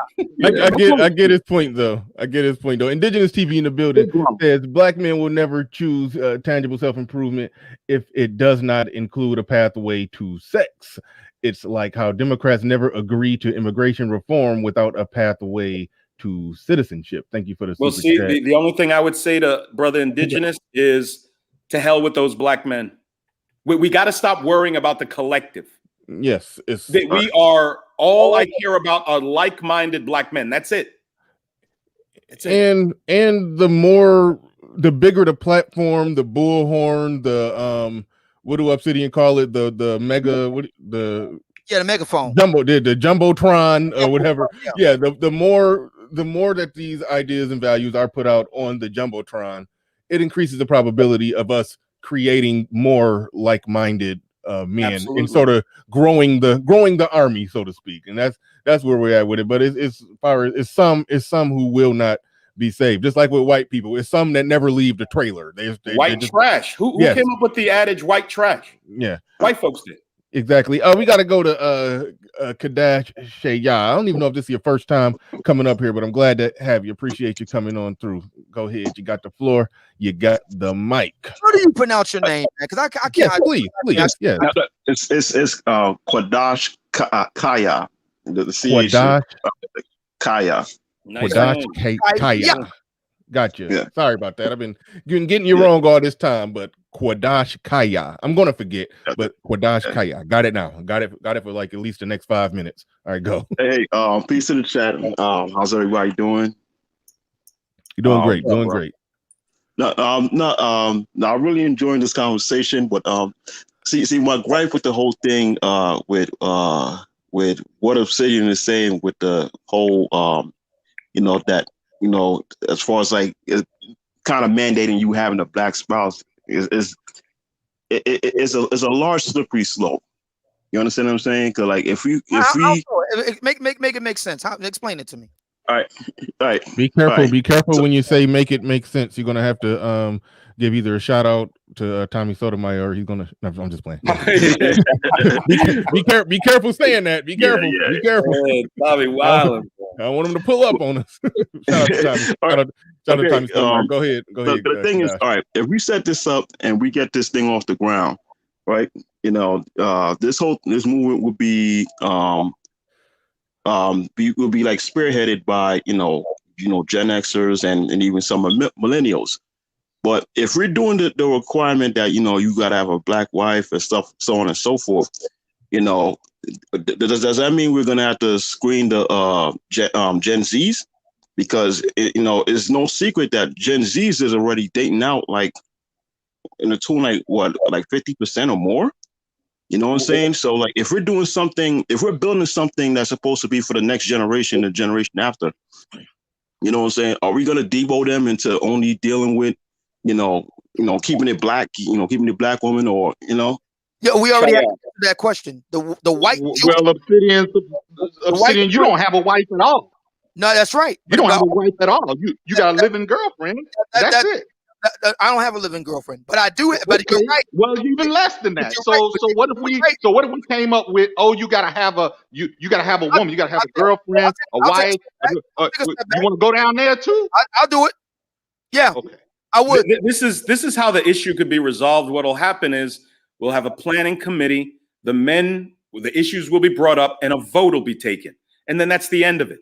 That's the end of it. We'll vote. But I want to answer QC's question, because there's already precedent for what I'm talking about. Italians and Sicilians do it. Irish do it. Jews do it. Arabs do it. Pakistanis do it. There's nothing new here. Native Americans, Indians do it. Everybody else does this, except for us. They do that, true, but some of them do date and marry out too. Are they the main ones on the dais, leading the power? Now you're getting to the point that I was making, and that is a good point. The person on the dais can't get up with a hard SYSBM leave black women alone altogether message. That is no place for a hard message of that, but a man who just happens to have a wife of a different race, but he still cares about black people. He still cares about his blackish children who are going to be viewed as black in the world. Yes, he can support, he can show up, he can be a part of it. Yeah, I didn't say guys couldn't show up at all. They got to be kicked out at the door. I never said that. Okay, they could be okay. So what you're talking about? So hold on. I think we've met at agreement that an SYSBM message cannot be in bold print. It cannot be on the day of speaking of SYSBM. Yeah, I look, if somebody wants to have problematic. If somebody wants to have an SYSBM booth, that's their business. We're in a convention center. I'm thinking it goes back to what I said. That part of it is just personal choice to me. If your woman, your wife, your significant other is of a different race, that's cool. What I imagine is brothers, like on the second day of the convention, possibly there's just booths, brothers selling their products, brothers selling their platforms, their ideas, their books, whatever. If you want an SYSBM booth, fine. If you want a Democrat ideology booth, fine. Everybody's welcome. But nobody answered my question. And one problem, hold on, before we even get to that question, one problem that I'm having, everything that LilBigNate said in the whole first opening 2 hours, I don't think it had nothing to do with women. And Obsidian, I mean, you steered it. I didn't say anything. Y'all were talking about it before I even got on the panel. No. Obsidian, you steered it this way. Oh, no, hold it. The idea of men having non-black spouses and all that, y'all were talking about that before I got on the panel. Were we LilBigNate? Yeah. I don't know. I'll be honest with you. Pablo, you've been listening from the beginning. Were we talking about men having non-black spouses? No. And all that was all you were saying. That was all you. I only continue where y'all left off. I didn't bring it up. No, you came in and you said, well, here's the problem with everything that you're saying. There's a contingent of black men who blah, blah, blah, blah, blah. And you went on into right. I take it back. Here's how I came up. It came up as a consequence of the idea of bringing non-black, specifically white men, into a gathering of black men, a conference, and so forth, and what role they would play. That's how I got started. Well, yeah, and we answered that quite quick. Yeah, they can show up. They can pull up a chair, take a seat in the back. I disagree with that. I'm fine with white guys showing up. My thinking is this. If you're a brother,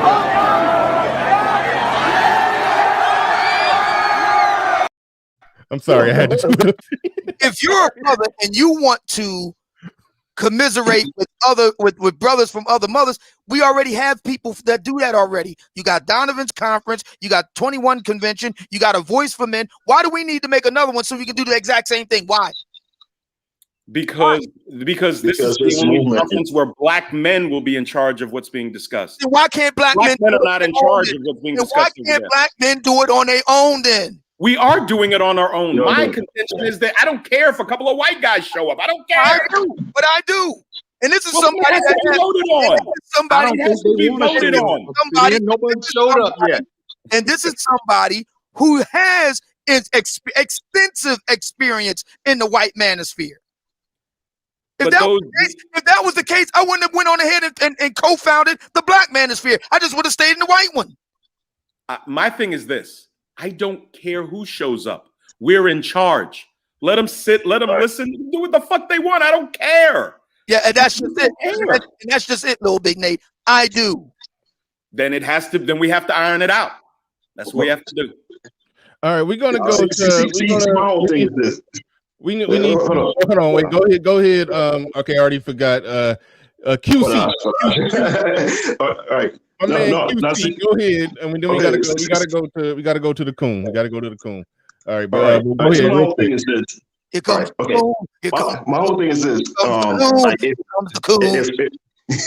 If okay, let's say, all right, let's say if we're, let's say, an Islamic church or we're a Jewish church or something, and it's priority with black men. If white men come in, it doesn't change the fact that we're an Islamic church. It's just that they're visitors visiting predominantly black Islamic church. So that's pretty much the same thing with LilBigNate movement that he's trying to get started. It doesn't matter if a couple Caucasians show up. The core purpose of the program is for black men. If we get our issues and our agendas off the ground, where we could, put it to where the power really lies, and that's lobbying. Mm-hmm. And my thing is this, man.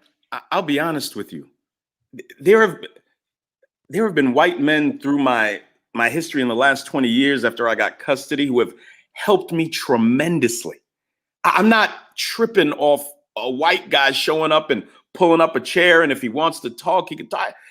Him, being within the crowd, it doesn't matter to me. And like I said, I would want some of the top minds in finance, if we can get them to come and speak to this type and this group of black men. This is not about creating a color of Benetton thing. This is strictly representing our interests. But conservatives said building alliances. I have no problem building an alliance with a white guy who shares our values. I told you I have conservatives coming to my platform dropping $100 cash apps on me, dude.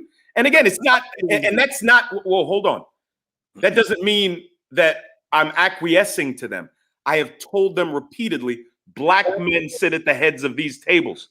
I don't mind them being there. Here's the I reason like why. how you said that, and I got to Obsidian. I got to go to SKC. Been waiting for a while, but to paraphrase Malcolm X when he said at one point, yes, white people can donate, but they can't. I forgot what he said. They can't have no power or no influence. They not in the big meetings. Whites can help us, but they can't join us. Yes, they can help. They can't join. Malcolm also said, and the reason why Malcolm said that was he said we first have to have some black unity before we have any other kind of unity. Mm-hmm. All right. SKC, go ahead. You got the floor. You got the mic. SKC, what's up, bro? Man, what's going on, man? I was cool with y'all talking, man, because I'm working and doing this. I've been swamped crazy lately. But first I just wanted to give a shout out to Lasher, man. Absolutely, hear everything that happened with him. Obsidian, LilBigNate, and Bernard. I sent y'all like a little short vid. I put one together real quick. So if y'all ever want to use that I'll use it tonight. I'll use it tonight on my Lasher, absolutely. I have at it. On the whole thing of your idea, Nate, I mean, I think that would be cool. If brothers that want to do that, that's what how could it hurt for dudes to get together and they want to try to build something? I think it's a cool idea. So far as what Obsidian was saying, I'm kind of in between what Pablo and Obsidian are saying so far as the in out of, like, for myself, I don't mind just supporting black men from afar, just being I'm just a sponsor. That's it. I don't because there are going to be some issues that are going to come up, like the one that's raised. And I think it goes full circle to how you all began your conversation this morning, Bernard. Culture. Mm-hmm. See, policies, even lobbying, isn't going to fix what is going on in someone's personal home. And a lot of times when it comes down to really close relationships, really close business, really close communities, you can only hide the family dysfunction for so long, and then it's gonna bubble over and start messing all that other stuff up. So until the cultural stuff is fixed, yeah, you can put a Band-Aid over it. You can get together and band and do this and that, but it's like down the road when you get back to, hey, I'm trying to do what's best for my family, and then another dude is coming up talking about I want to bust down these holes. It's like, hey, y'all are gonna get to some point where there's a conflict. Yeah, Indigenous. Oh, go ahead. I thought you was done. No, go ahead. Okay. Indigenous TV in the building. He said, "LOL, shaking my head. The black man mindset. Let's get a conference for black men going. White men and women can come to. LOL, shaking my head. Good Lord." Anybody can buy a ticket and sit in the back. I mean, absolutely. I don't got a problem with that. The problem is their money is green, but I ain't about. Yeah, they can't get up on the dais and try to tell us what be doing. I don't know, fuck that. But Devon Mitchell in the building says it should be exclusive to brothers only. Do you see white men including us on meetings? Literally, yes. There's black men who speak at the 21 convention where they want to. Okay, now I see what you're saying. Where they want to gentrify our community. Actually, black people can gentrify if they want to. They can just buy up the shit and build some more shit, and so that. I got my views on gentrification. I really don't think it's a big problem. It's just people buying shit and if I could chime in, just a quick question, real quick. Maybe Obsidian can answer. And I'm just looking from afar. How do you fight battles with other groups that have alliances with other people that are not of their own? By making our own alliances after we get that black unity first, then we make alliances with other people. Good point. That's a good point. Go ahead, LilBigNate. If I could chime in real quick, the planning committee would only be black men. Boom. The people putting this together would be black men. If a couple of white guys want to come and sit there, I don't care. But they got to be all the way in the back, like Bernard said. They got to sit in the back. Oh my god! I don't care. Wait a minute. Time out. This is a problem with black people where I don't know what it is. I don't know if it's an inferiority complex. We feel like if one white guy is in the room, he could show up in dirty jeans and a white t-shirt in a dingy t-shirt. And it's like, oh, we feel like he's running, like he's this white guy could post a white guy. That's the power of whiteness. It only takes one. He got to sit all the way in the back. And I don't succumb to the power of whiteness. So if I see don't a either, white, I see. Okay, that's why I'm like, I don't care if they show up. Bernard. I don't care if he show up. I'm like, he's just a dude. He can just sit in the back. I mean, I don't give a damn. He don't got no power. He don't got no power or influence over nothing that's going on there. But he want to buy a ticket. He could buy a ticket. He can sit in the back. I don't care. Covers a multitude of imperfections and but Bernard, the first time I came on your platform, it was why I'm voting for Donald Trump about 6-7 months ago, right? Mm-hmm.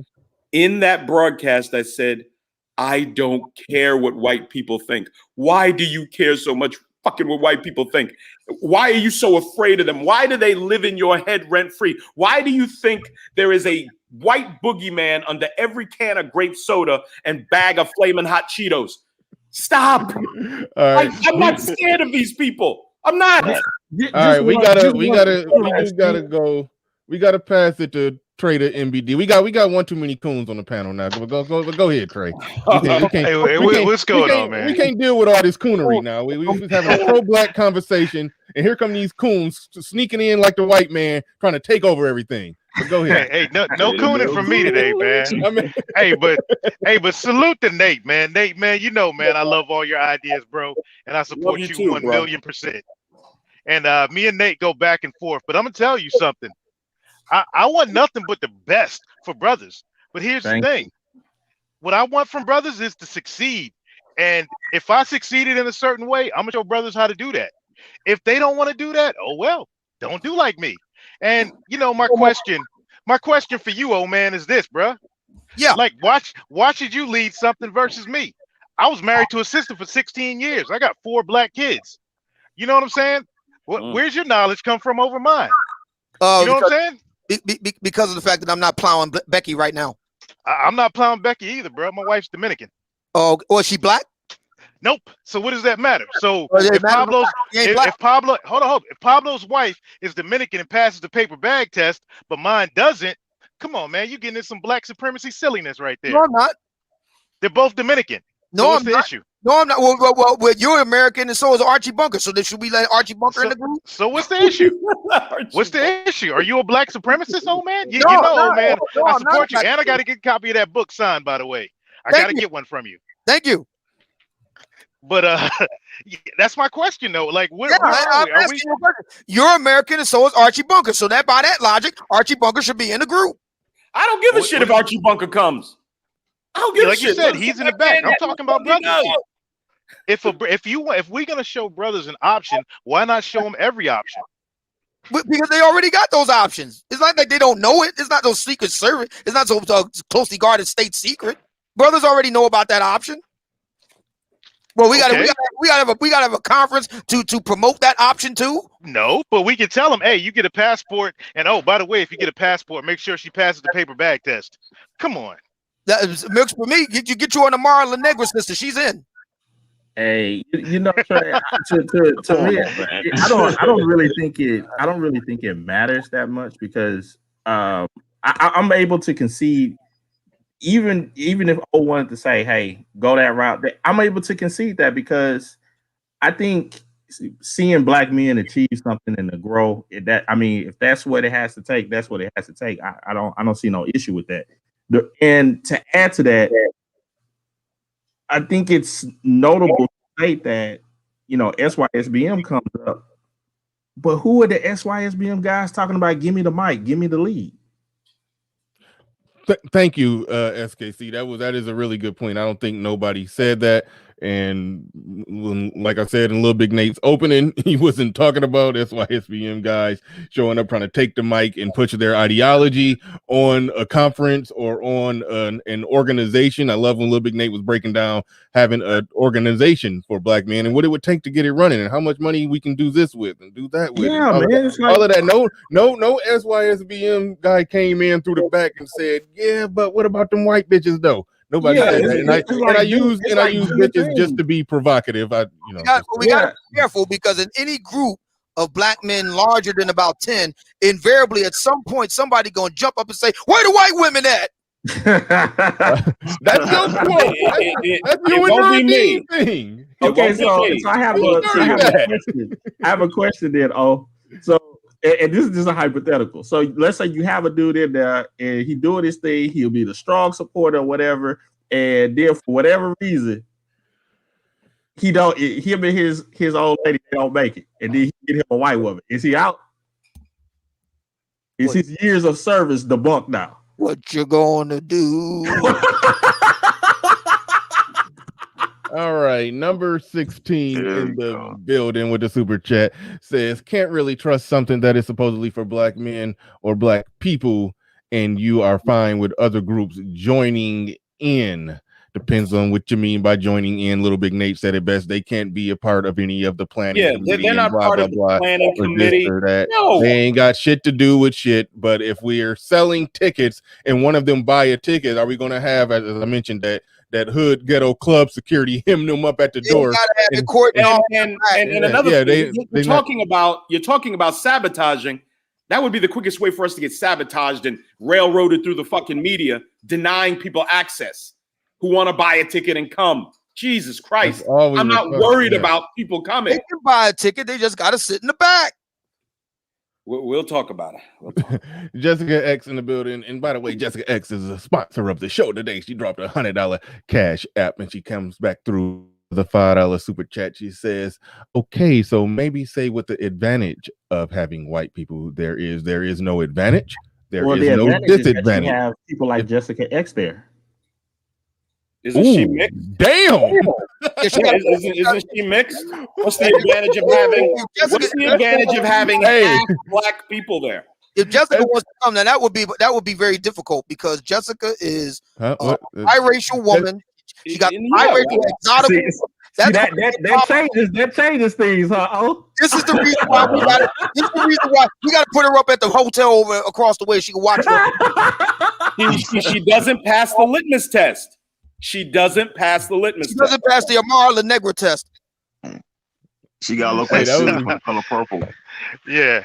Hey, be careful. Amara La Negra is kind of ratchet there. Amara La Negra, how close are you? That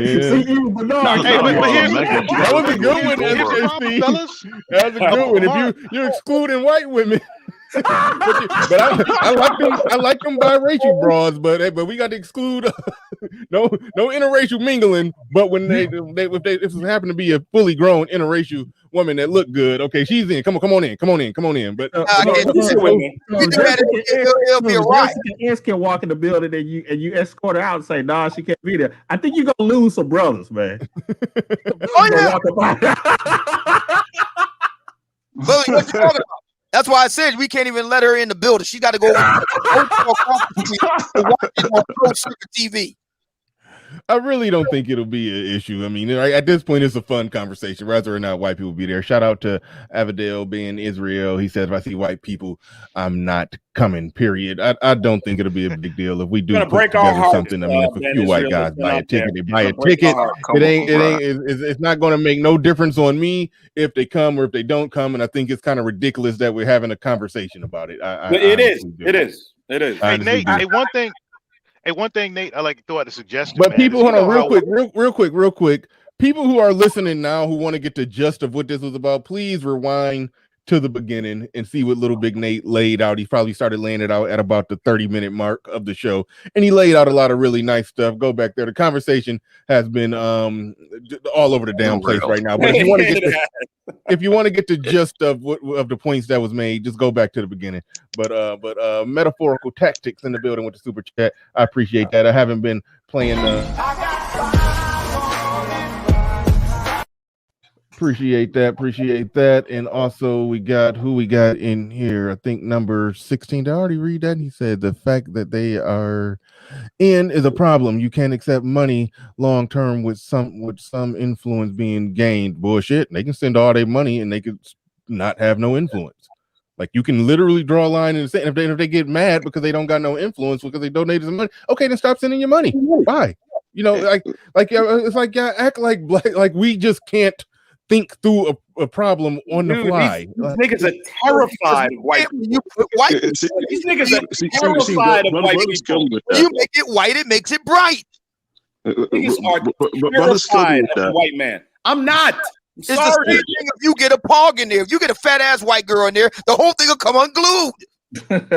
see, brothers kill me with that because the Here's whole the thing. rabbit hole. Now we go down this. Brothers kill me with that because, like, let's take the woman for Seattle, aka the Dusty Whisperer. You know what I'm saying? She has.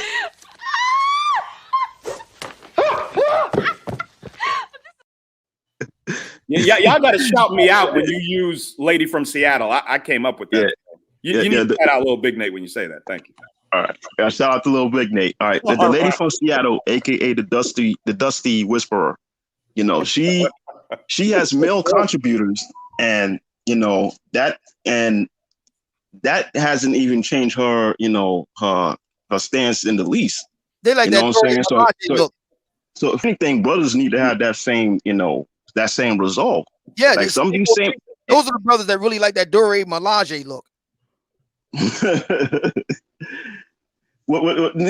point is, like, some of these anti-black male creators, they have black men that support them strongly, and it has not once budged their stance on our Dusty and this, that, and the third. So we need to have that same resolve towards them, towards them and towards white people.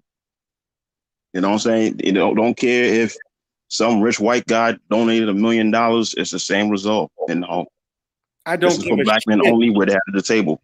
I went over to ABL's platform, spoke for 2 minutes, increased my platform by 20%, and those white guys that came over listened to me, and my message didn't change a bit. I don't need to change my message. It is what it is. If it resonates with you, cool. If it doesn't, there's plenty of other places you can go. I'm not scared of these people. I don't know why you all are. Because the white man's ice is colder. But I think basically we are getting sidetracked because the with the whole white thing, because we're going back and forth about a potential problem that may not even happen. Thank you. I agree with that 100%. I don't know if you have. Jessica wanted the link. Yeah, I know y'all don't know this. I be leaving Jessica in the back chat for hours. I never let her on my show. I'm just. I got about Bernard. I got about 15, 20 more minutes. I can All right, perfect. Yeah, I was about ready to wrap it up. So, okay, Jessica, what does a British blackish woman have to say about an American black male conference? What could you possibly have to add to this conversation, Jessica? I'm just playing. Go ahead. You kind of didn't answer my question. What was the question? Sidetracked and we joked. I said, what is the benefit of having white men there? No, I said there. I can answer that. Go ahead.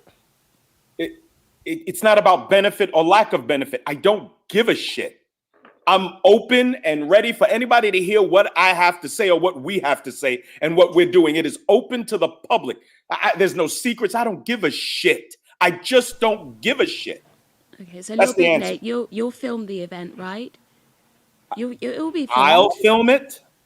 So the white men can watch the film if they're really interested. It'll be streamed. Absolutely, it'll be streamed. They can watch. They can do whatever the fuck they want to do. I don't care. Here's my thing. If there's no benefit to having somebody there, then why are they there? I gave a little example, and it's like, have you ever seen when they film a conference or anything of that sort, and it's full of one race, and they have the one white person in the room? What does the cameraman always do? They always focus on that one white person in the audience. You ever notice that? And that's how somebody becomes the face of a movement that they're not really meant to be the face of.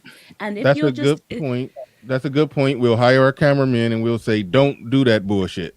To me, it just doesn't matter. But But again, no, this will be voted on. This will be voted on. Where I'm at with it to answer her question. I thought I answered it on the air. There's no benefit, and there's no positive benefit. There's no negative benefit. I'm completely neutral on if we do this thing and we have a website where people can go and buy tickets to it, and a few white guys go buy some tickets to it, and they show up. I don't. I mean, unless we're going to through some back channel or email or under the table Fight Club, the first rule, nobody talks about it, and we just sell it all under the table. But if it's open, if it's a website and it's open to the public, a freaking one-legged albino midget can buy a ticket. So like we can't stop the public. I mean, it's actually not. Well, somebody can correct me on this. I don't even think it will be constitutional to deny somebody a ticket to an event based off race. No, we can't do that. It's open to the public event like that. We can't do that. But what we can do, we got a special section for them in the back. That way the camera don't focus on them. The camera focus on the people in the front. Money seats in the front, focus on the people in the front. That's where we can get that's where we can get tricky, and we can just put all the seats in the front and call them VIP seats, and they can just assume that everybody else paid a VIP ticket. So and then all the white people they just end up in the back, and all the black people end up sitting in the front. Like that's some shit that they'll do to indirectly or be covertly racist. Like we can learn how to play that game and be covertly racist if that's what we want to do. But we still want their money. Out of the brothers who feel some kind of way about the sisters, we have a requirement that they show up barefoot, sit over in the corner on the other side of the room. They sit in the corner and be quiet. Look, Crystal Swirls with her 318-pound self can bring her meth-addicted white boyfriend to the conference. I'm cool with it. Chrissy can bring the white guy she's talking about fucking with supposedly or something. I don't care. I just don't care. And we can do the bullshit that we there's been times when black people have shown up and they found any little reason you don't meet the dress code requirement, your shoelaces are untied, we're gonna have to ask you to leave. Sorry. We can play that little bullshit game and kick somebody out if we want to. It's our shit. We can do what we want to do. It's like that's why I don't understand why we debating about this. They have to wear house coats, slippers, and bonnets. They got to get over in the corner there. Okay, so but what's your response? What's your response to the 21 convention? I think primarily planned out and run by white guys, but them inviting black guys to talk and black guys being allowed in. What would your response be to how they do what they do? I don't have any. Wrong, is it right? I don't have any, mainly because of the vast majority of those black guys are dealing with Becky. That's fine. Let them go over and do that. They are? Okay. I don't know. I don't know. This is the best super chat that I've seen. Vincent Henley says, enough talking. Where do we donate to get this thing off the ground? People are hungry. We're not donating anything yet. Brothers need to meet in there. But LilBigNate, we will talk. I am about if we can get, I don't know, just get the initial website going or something. I don't know. But I'm gonna email O'Shea because he's got the Negro Manosphere, which I think, a lot of black men in this space are familiar with. And it would be a good place where brothers can just start putting their respective states on. They could see, this brother's in, Michigan. This brother's in Las Vegas too. And then we can start meeting. I'll be emailing him later today. Yes, but I do think it's a good idea to have a place, even though it's at the ground floor. I do think it's a good idea that there be a place, a link, even if some like I do this all the time. Was like, it's nothing to take $20 and just have a reoccurring $20 come out my account each month. I don't even miss it. I mean, I'm not, that's a slight humble brag, but I don't miss $20 if it come out my account in the middle of the night. I don't miss it. But so it's nothing to just set that up to where somebody could just pledge to donate. Somebody could just pledge to donate $20 a month, $5 a month, $100 a month if you're balling. But you know how black people are about black people trying to do something being scammers and all this other shit. Yeah. I don't even, my thing is, I don't even want any money to change hands right now. I want brothers meeting in their respective states, pressing flesh, half a hug, and us starting to do that. Because again, this is incremental. These are small steps we're going to take towards this. What's the biggest problem with Umar Johnson's school shit? He wants to start a school, a multi-million-dollar endeavor right out the fucking gate, which is ridiculous. If he would have taken that $600,000-$700,000, started a small school in the city he was in of 10, 15, 20, 100 children, he'd be so far into what his ultimate objective was right now, nobody would be calling him anything. I disagree. I think that the undertaking could be done. I think the problem was Omar Johnson himself. Yeah, that was part of it. Absolutely. But also trying to start a school. Why are you trying to start a multi-million-dollar school out the gate? That's ridiculous. Because that's how much schools cost. There are schools that have been started for 50 grand. For what it's worth, I don't think Q Butter had $1 million out the gate to start. Exactly. Yeah, exactly. And no, who wants to send their kids to that? I don't. Oh, dude, I would have loved to be able to send my schools. Go ahead. Come on, man. Like, no, we don't do. I got to get that to T'Challa. That we don't do that here. Like, no, what Q Butter is doing. Every time I've ever heard that man speak on the panel, I've generally disagreed with the words that came out of his mouth. But in the real world, what he's doing, he's the real deal. I actually donate. I actually donated to his school before. That's a black man who built the school. I'm sending my kid to a real school with real teachers. That's fine. That's fine. Obsidian. Hold on. That's fine. Do that, Obsidian. But at the end of the day, you can go click on YouTube and see a video of that black man in the school that he built teaching science or physics or something to black children.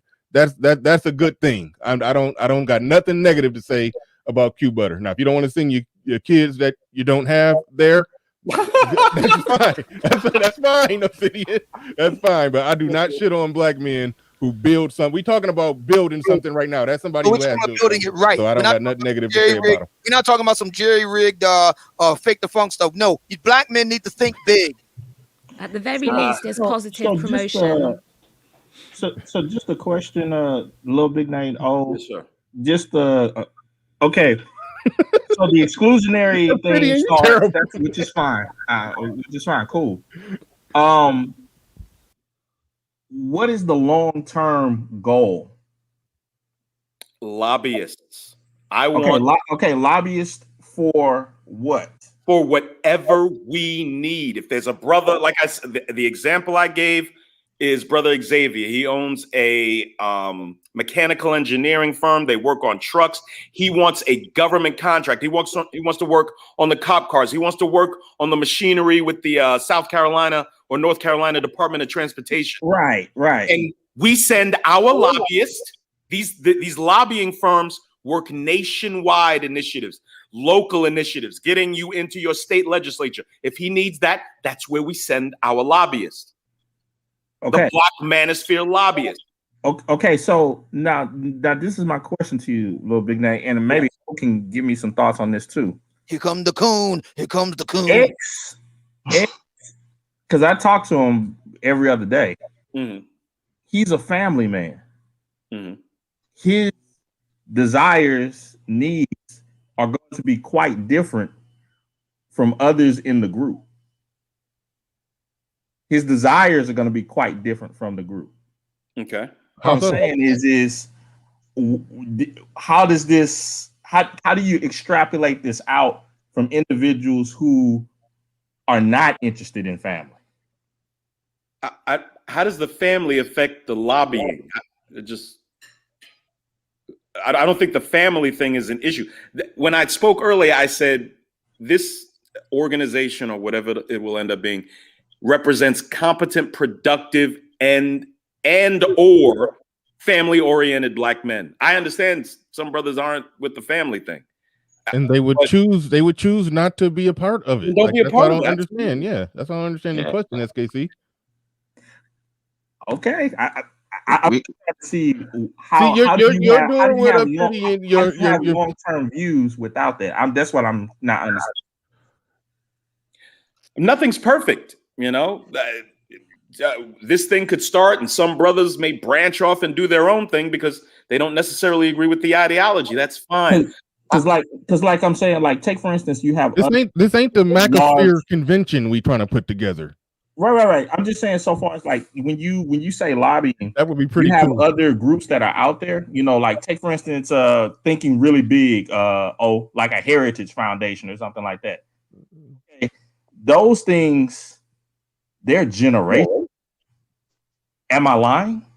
Oh yeah, absolutely they are. The Enterprise Institute, the Heritage Foundation, Yes, absolutely. yes. So if you're thinking big, then I'm just trying to see how does that fit in with the idea of I want to get these hoes. SKC, are you trolling us? Hey, Because hold on, you trolling us because it those clearly dudes don't. are not going to want anything to do with what we're doing. Well, that would be the platinum. That would be the Platinum Elite Institute that you're talking about. I'm not knocking platinum.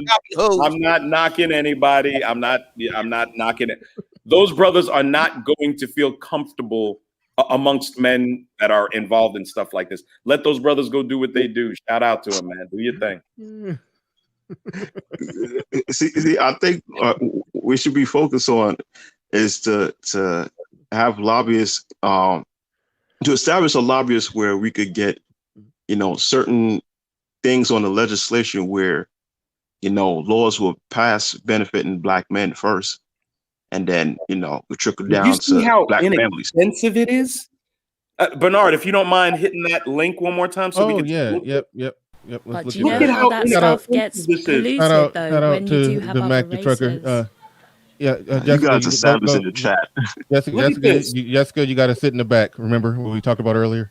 I'm just playing. I wouldn't even come, but for real, if we're talking about just something playing. where I'm you just want to playing. create policies that put black men forward, but then we have to start at the grassroots of this, because if at the very beginning you're saying, well, a white person wants to buy a ticket and they have no investment really in the black community, but they want to buy a ticket, that shows that you're money orientated, right? So when a white man comes along and says, okay, I want to invest in what you're doing, and he starts donating to you and he starts sponsoring what you're doing, but then you need his sponsorship because he's the one donating and he starts to have control over the movement. No, stop. No, he wouldn't have any control. Listen, people randomly brought white people into it, and I just said, okay. I just said, okay, yeah, whatever. It's going to be public, I assume. If somebody buys a ticket who's white, okay, whatever. Somebody white want to donate, okay, whatever. They don't get a seat at the round table to make any decisions or say. Bernard, do you know how that changes? When they come and donate tens of thousands of pounds or hundreds of thousands, and you're not getting that from other people, but you want your movement to still go forward, then you say, okay, you can come in, but your control is limited. No. Hold on. 'Cause that's a question. I'm hypothetically the leader of this organization. Then, so that all turns into a question of my character. So if my character says no, I'm not letting a white person run this organization, I will say fuck your 100,000 pounds or dollars and just run the organization with less. I will happily do that before I indirectly hand this over to white people. But you can't even say F your $30 ticket money. So if you can't say F your $30 ticket money, how are you going to say F your £100,000 that you want to invest? I can say whatever I want to say, however I want to say it. If somebody wants to go online and buy a ticket, they can buy a ticket. But I can say F whatever whenever it. If that 30,000, that $30 ticket comes at no cost. It doesn't get you anything but a seat to sit in. That comes at no cost, but that 100,000 that comes at a cost. So that's a different thing. My character isn't on the line with somebody just buying a $30 ticket and sitting in the back. My character in the future of the organization is on the line with somebody paying $100,000 and trying to control it. Those are two completely different things. And you can't stand on your principles when it comes to a $30 ticket, and your principles are meant to be black male first. If you can't stand on your principles with a $30 ticket, you're not going to do it with 100,000. Bullshit. That's bullshit. That's bullshit. Hold on. Wait. Stop, Obsidian. That's bullshit because, like I said, somebody going online and buying a ticket, from my perspective, we don't know if that person is white until they show their white ass up. And the only thing that ticket costs is a seat in the back. But trying to show up to the meet and donating $100,000, trying to get controlling interest of the organization, that is a completely different thing from somebody going online, buying a ticket, and then we're having security turn them around because their skin tone was a certain color. Now, I don't give a fuck if they're it sounds like she's trying to derail the shit. It's like No, because seriously, when we look at all the biggest movements and why they're not actually furthering black people as a whole is because they've all been corrupted by the money of other races. And Malcolm and so what I'm saying is, talked about money. Right, so we need to just cut that out right at the beginning. Stand on your principles. And if We? you can't do that at the beginning, you're sure not going to And do that's that the when reason big why. money is involved. That's the reason why I said that I already have a venue where it's private. Time out. Can I speak? Just let me speak. Go ahead, little bit. I got another 15 minutes. I Again, like I said, So, those we's and theys are a little mud. The waters of those we's and theys are a little muddied right now with you saying that. Just say I'm not go ahead, part- little big Nate. I'm Go not ahead, little black, big Nate. What you Go ahead, see little big here- Nate. What you see here is the cost of. Hold on a second. Comprehensive nationwide advocacy, targeted political giving and fundraising, $8,000 a month. Nobody's going to pay for this lobbyist but us. We have a large collective of black men here, supposedly productive black men, men who drop $50, $100, $200, $500 cash apps and super chats. What I'm suggesting is that we will pay for what our lobbyist wants to do. We're going to grab them by their collar and tell them what they're going to do for us and on our behalf because we're paying for it. White men don't need to pay this $8,000. We will. I don't even know where the hell all this $100,000 white man coming with his money shit is coming from. White man comes with $100,000. He'll sign a contract knowing that we are going to stick to what we're doing. You want to put this money on us? Fine, I'll take your motherfucking money, but my message is not going to change. You will put that $100,000 in if you're a white man because you agree with what we're attempting to do. That's it. I'm not scared of white people. And I don't know why Hold on, Jessica. I can hear your stuff started hissing. I think you turned up your gain because it got intense. Down. My mic is. It's all the way down. My mic. Yeah, when the conversation got intense. When the conversation got intense. Hold on. When the conversation turn it down. When the conversation got intense, that hissing went up, which means you adjusted something when the conversation got intense. Which means you tried to drown out the voices. That's I know your little trick. It's low. I know your trick. I just showed you when I turn it up. It's low. I know your trick. It's at the when bottom. The conversation get intense. When the conversation get intense, that start. That means she turned up her gains, so she can drown out voices. I know your tricks, Jessica. I know your game. All right, zero in the building. Zero in the building. We've given away more. We've given the way more important things like culture and group identity in exchange for money. I'll eat leather the day our people turn down white money. Thank you for the super chat, Jessica. I mean, God damn it, you're taking over. Thank you for the super chat, Zero. I was looking down at the. He's right though. That's what happens. People never, they're not willing to turn down money because it's like, oh, they're supporting. You have to turn down some money if you're standing on your principles. That has to start from the beginning. Okay. So we haven't, not one group of black men have met in their respective state yet. And we're worried about white guys with checks for $100,000 coming in. And it doesn't make any sense. Please. Jessica, this is defeatist thinking. We're not anywhere even near that level yet, okay? This all starts with brothers meeting in their respective states. That's where the focus should be. We're at the end of the race now, arguing over what happens at the end of the race, and it hasn't even started. No one has said, on your mark, get set, go yet. Please, just, if you don't like the idea, don't be part of it. That's it. Again, we're still going back and forth over a hypothetical situation that may not even happen. Thank you. But again, if black people really want to deter this situation from possibly happening, you have to show your support. Shit, or get off the pot. You know what I'm saying? That's what black men and black women. If not, don't get mad when Billy Bob shows up and talk about he want to support. You know what I'm saying? Stop, it's just time to put our money where our mouth is. You want to get legislation on a docket that will deter the black woman from being out of pocket any more than they already are. It's time to put your money where your mouth is. If not, then just shut up. And what do you all expect is going to happen when a white conservative movement sees a bunch of black men talking about entrepreneurship, patriarchy, lower taxes, lower government intervention, deregulation. You're going to get white guys that want to join onto you. It's just going to happen. Okay.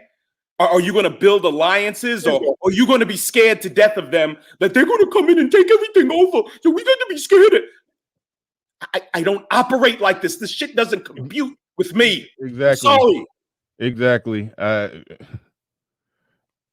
Yeah. Let's just focus on getting this thing off the ground and cross that bridge when we get there. And it's so simple. It all starts. I'm going to email O'Shea. I am so not a technical person, website builder and shit. So I'm going to ask him, can on the Negro Manosphere, can brothers just post their name and their state? That's all this starts with, is brothers deciding to meet up, sit down, break bread, and discuss. That's where all this starts. This is why I would never try to just start this without us meeting. These are small, incremental steps that have to be taken towards something like this. And that's why I put out 3 to 5 years. Look at all the shit we've had to deal with just in this 3-hour conversation. Yeah. 4 hour. I'm sorry. So this is where this all starts, folks. You got to be willing. We're arguing over white guys with $100,000 checks and imaginary Outback yet. Come on. Imaginary white guys. And Imaginary not white just boogeyman. imaginary white guys with $100,000 checks, also imaginary white guys who going to buy a $30 ticket to an event and sit in the back. Like this, white people don't occupy that much space in my mind. But shout out to Zero. They don't. So LilBigNate, he says, you're not thinking ahead, only the present. You have to have a plan. Plan involves thinking in the future. That future, white money matters. I don't even know if Zero is making a statement for or against. I don't even. Yeah, I don't know either. What if? I think he's basically. Like I said earlier, I got no problem taking $100,000 check from some white folks. Just like I told the white folks who contribute to my platform now, my message is not going to change. I said, black men sit at the heads of these tables. I'm not scared of these people. I don't know why you are. I don't. And also, let's be real. There's been many organizations around the world in the black community and otherwise have taken large sums of money from white people and still did their thing. You know what I'm saying? Exactly. You still got what's that? Osama bin Laden and them. You still have the Nation of Islam. You still have Gaddafi. You have all kinds of organizations that dealt with white people, took their money and still did them. They didn't fold not one bit. So let's just you know. And you know, this is the problem. It's like saying you're going to fold in the future if you take white people's money. It's like that's exactly. I don't understand that. A lot of Middle Eastern groups didn't do it, and they got money, weapons. You know what I'm saying? Have they not used us? Can't we just be smart and use them? In the unlikely event that they should, in a minute and tell him it ain't changing. You're handing me this money because what I say resonates with you. I'm not changing what I'm doing. Sorry. Now, if you want to contribute to what we're attempting to do, cool. You look him dead in his fucking face. You tell him that he'll either walk away with his check or he'll leave it on the table. But why are we even having these conversations right now? We're not anywhere near that. Incremental steps. That's what this is going to take. And if you want to be part of it, great. If you don't, great. Exactly. The brother Malcolm in the Middle, 87. You know, his comment is exactly my point. You know, it's time that black men need to start doing that. Again, you have people who follow the lady from Seattle with all her animosity and acrimony towards black men, and they still donate to her, and not once has she changed her message. We need to start doing the same. That's true. Great point. I tell you, I didn't expect this to turn into a conversation. Yeah, I didn't either. I really didn't. But they're a non-factor. Non-factor, dude. And if there's white people in the audience who spent a $30 ticket to come and listen to these black men talk, I'm not worried about them. So he buys his $30 ticket. He comes in with his seersucker suit and starts bossing us around. Is that how it's supposed to work? See this. It really sounds like one of those 70s blaxploitation film. You know, with the man. You know what I'm saying? They're always the fear of the man. Yeah, that's a good point. Yeah, it gets really ridiculous after a while. Yeah, dude. I'm not scared of these people. I don't know why you are. Not scared. I'll sit down. I told you I've been to conventions when the RNC was in town. I'm in there with a bunch of white people telling them exactly what I think, and it is what it is. You can either agree with me or disagree. I don't worry about it. I don't know why are you all so scared. I said that the first time I did a presentation on Bernard's platform. I said, why are you all so scared of white people? I don't care what white people think. If they are against it, fine. If they're for it, fine. I'm fine either way. Yeah. Listen, again, let's just cross that bridge when we get there. But let's first build this arc. And whoever comes, well, let them know that we're the captains of this ship. That's what I tell them. You know what I'm saying? Whether black woman, white people, whoever. Just build the arc. Let's focus on building the arc instead of, get caught up in the hypotheticals. Let's just build this damn arc because the storm is coming. The rain is coming. And we need to protect ourselves. And this is also not about saving Black America in some collective sense in any way, shape, or form. It is not about that. You niggas keep talking about, oh, you're for hope. This is about like-minded black men getting together and accomplishing something. That's it. That's all this is. You want to extrapolate this out into some I know, brother, you said building an ark. I'll be honest, I'm not trying to build an ark. I'm not trying to call all those that'll come and bring the animals by two. This is a much smaller thing I'm attempting to do. And ultimately, the number of men that attend this would probably be in the few thousand if it can be pulled off. But black men, because of our allegiance to the Luciferian left, have such a defeatist and victimhood mindset. Again, under every bag of flaming hot Cheetos is some white boogeyman that wants to harm us. I don't live like that. I'm sorry. I just don't live like that. If you do, God bless you, man. God bless you. But I don't live like that. I just Charles don't. Merchant in the building with the super chat. We 4 hours in, so we about to wrap this up pretty soon. He says, you guys are missing the point. Pro-Wax believe if you take money from white folks, you are not only beholden to them, you are working. No, sir. them. Exactly, Charles Merchant.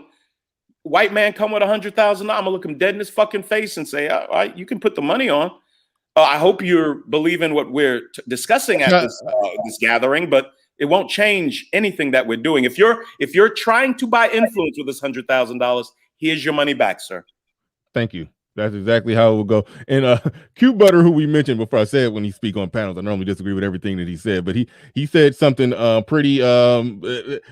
He said they were having a similar discussion. This was like about a year and a half ago. I remember he said that his philosophy on white people donating is leave the money at the. He said, leave the money at the door, cracker. That was how he explained it. Like, so, and I almost got some agreement with that. Like, yeah, okay, if you want to donate some money, okay, whatever, just leave it at the door.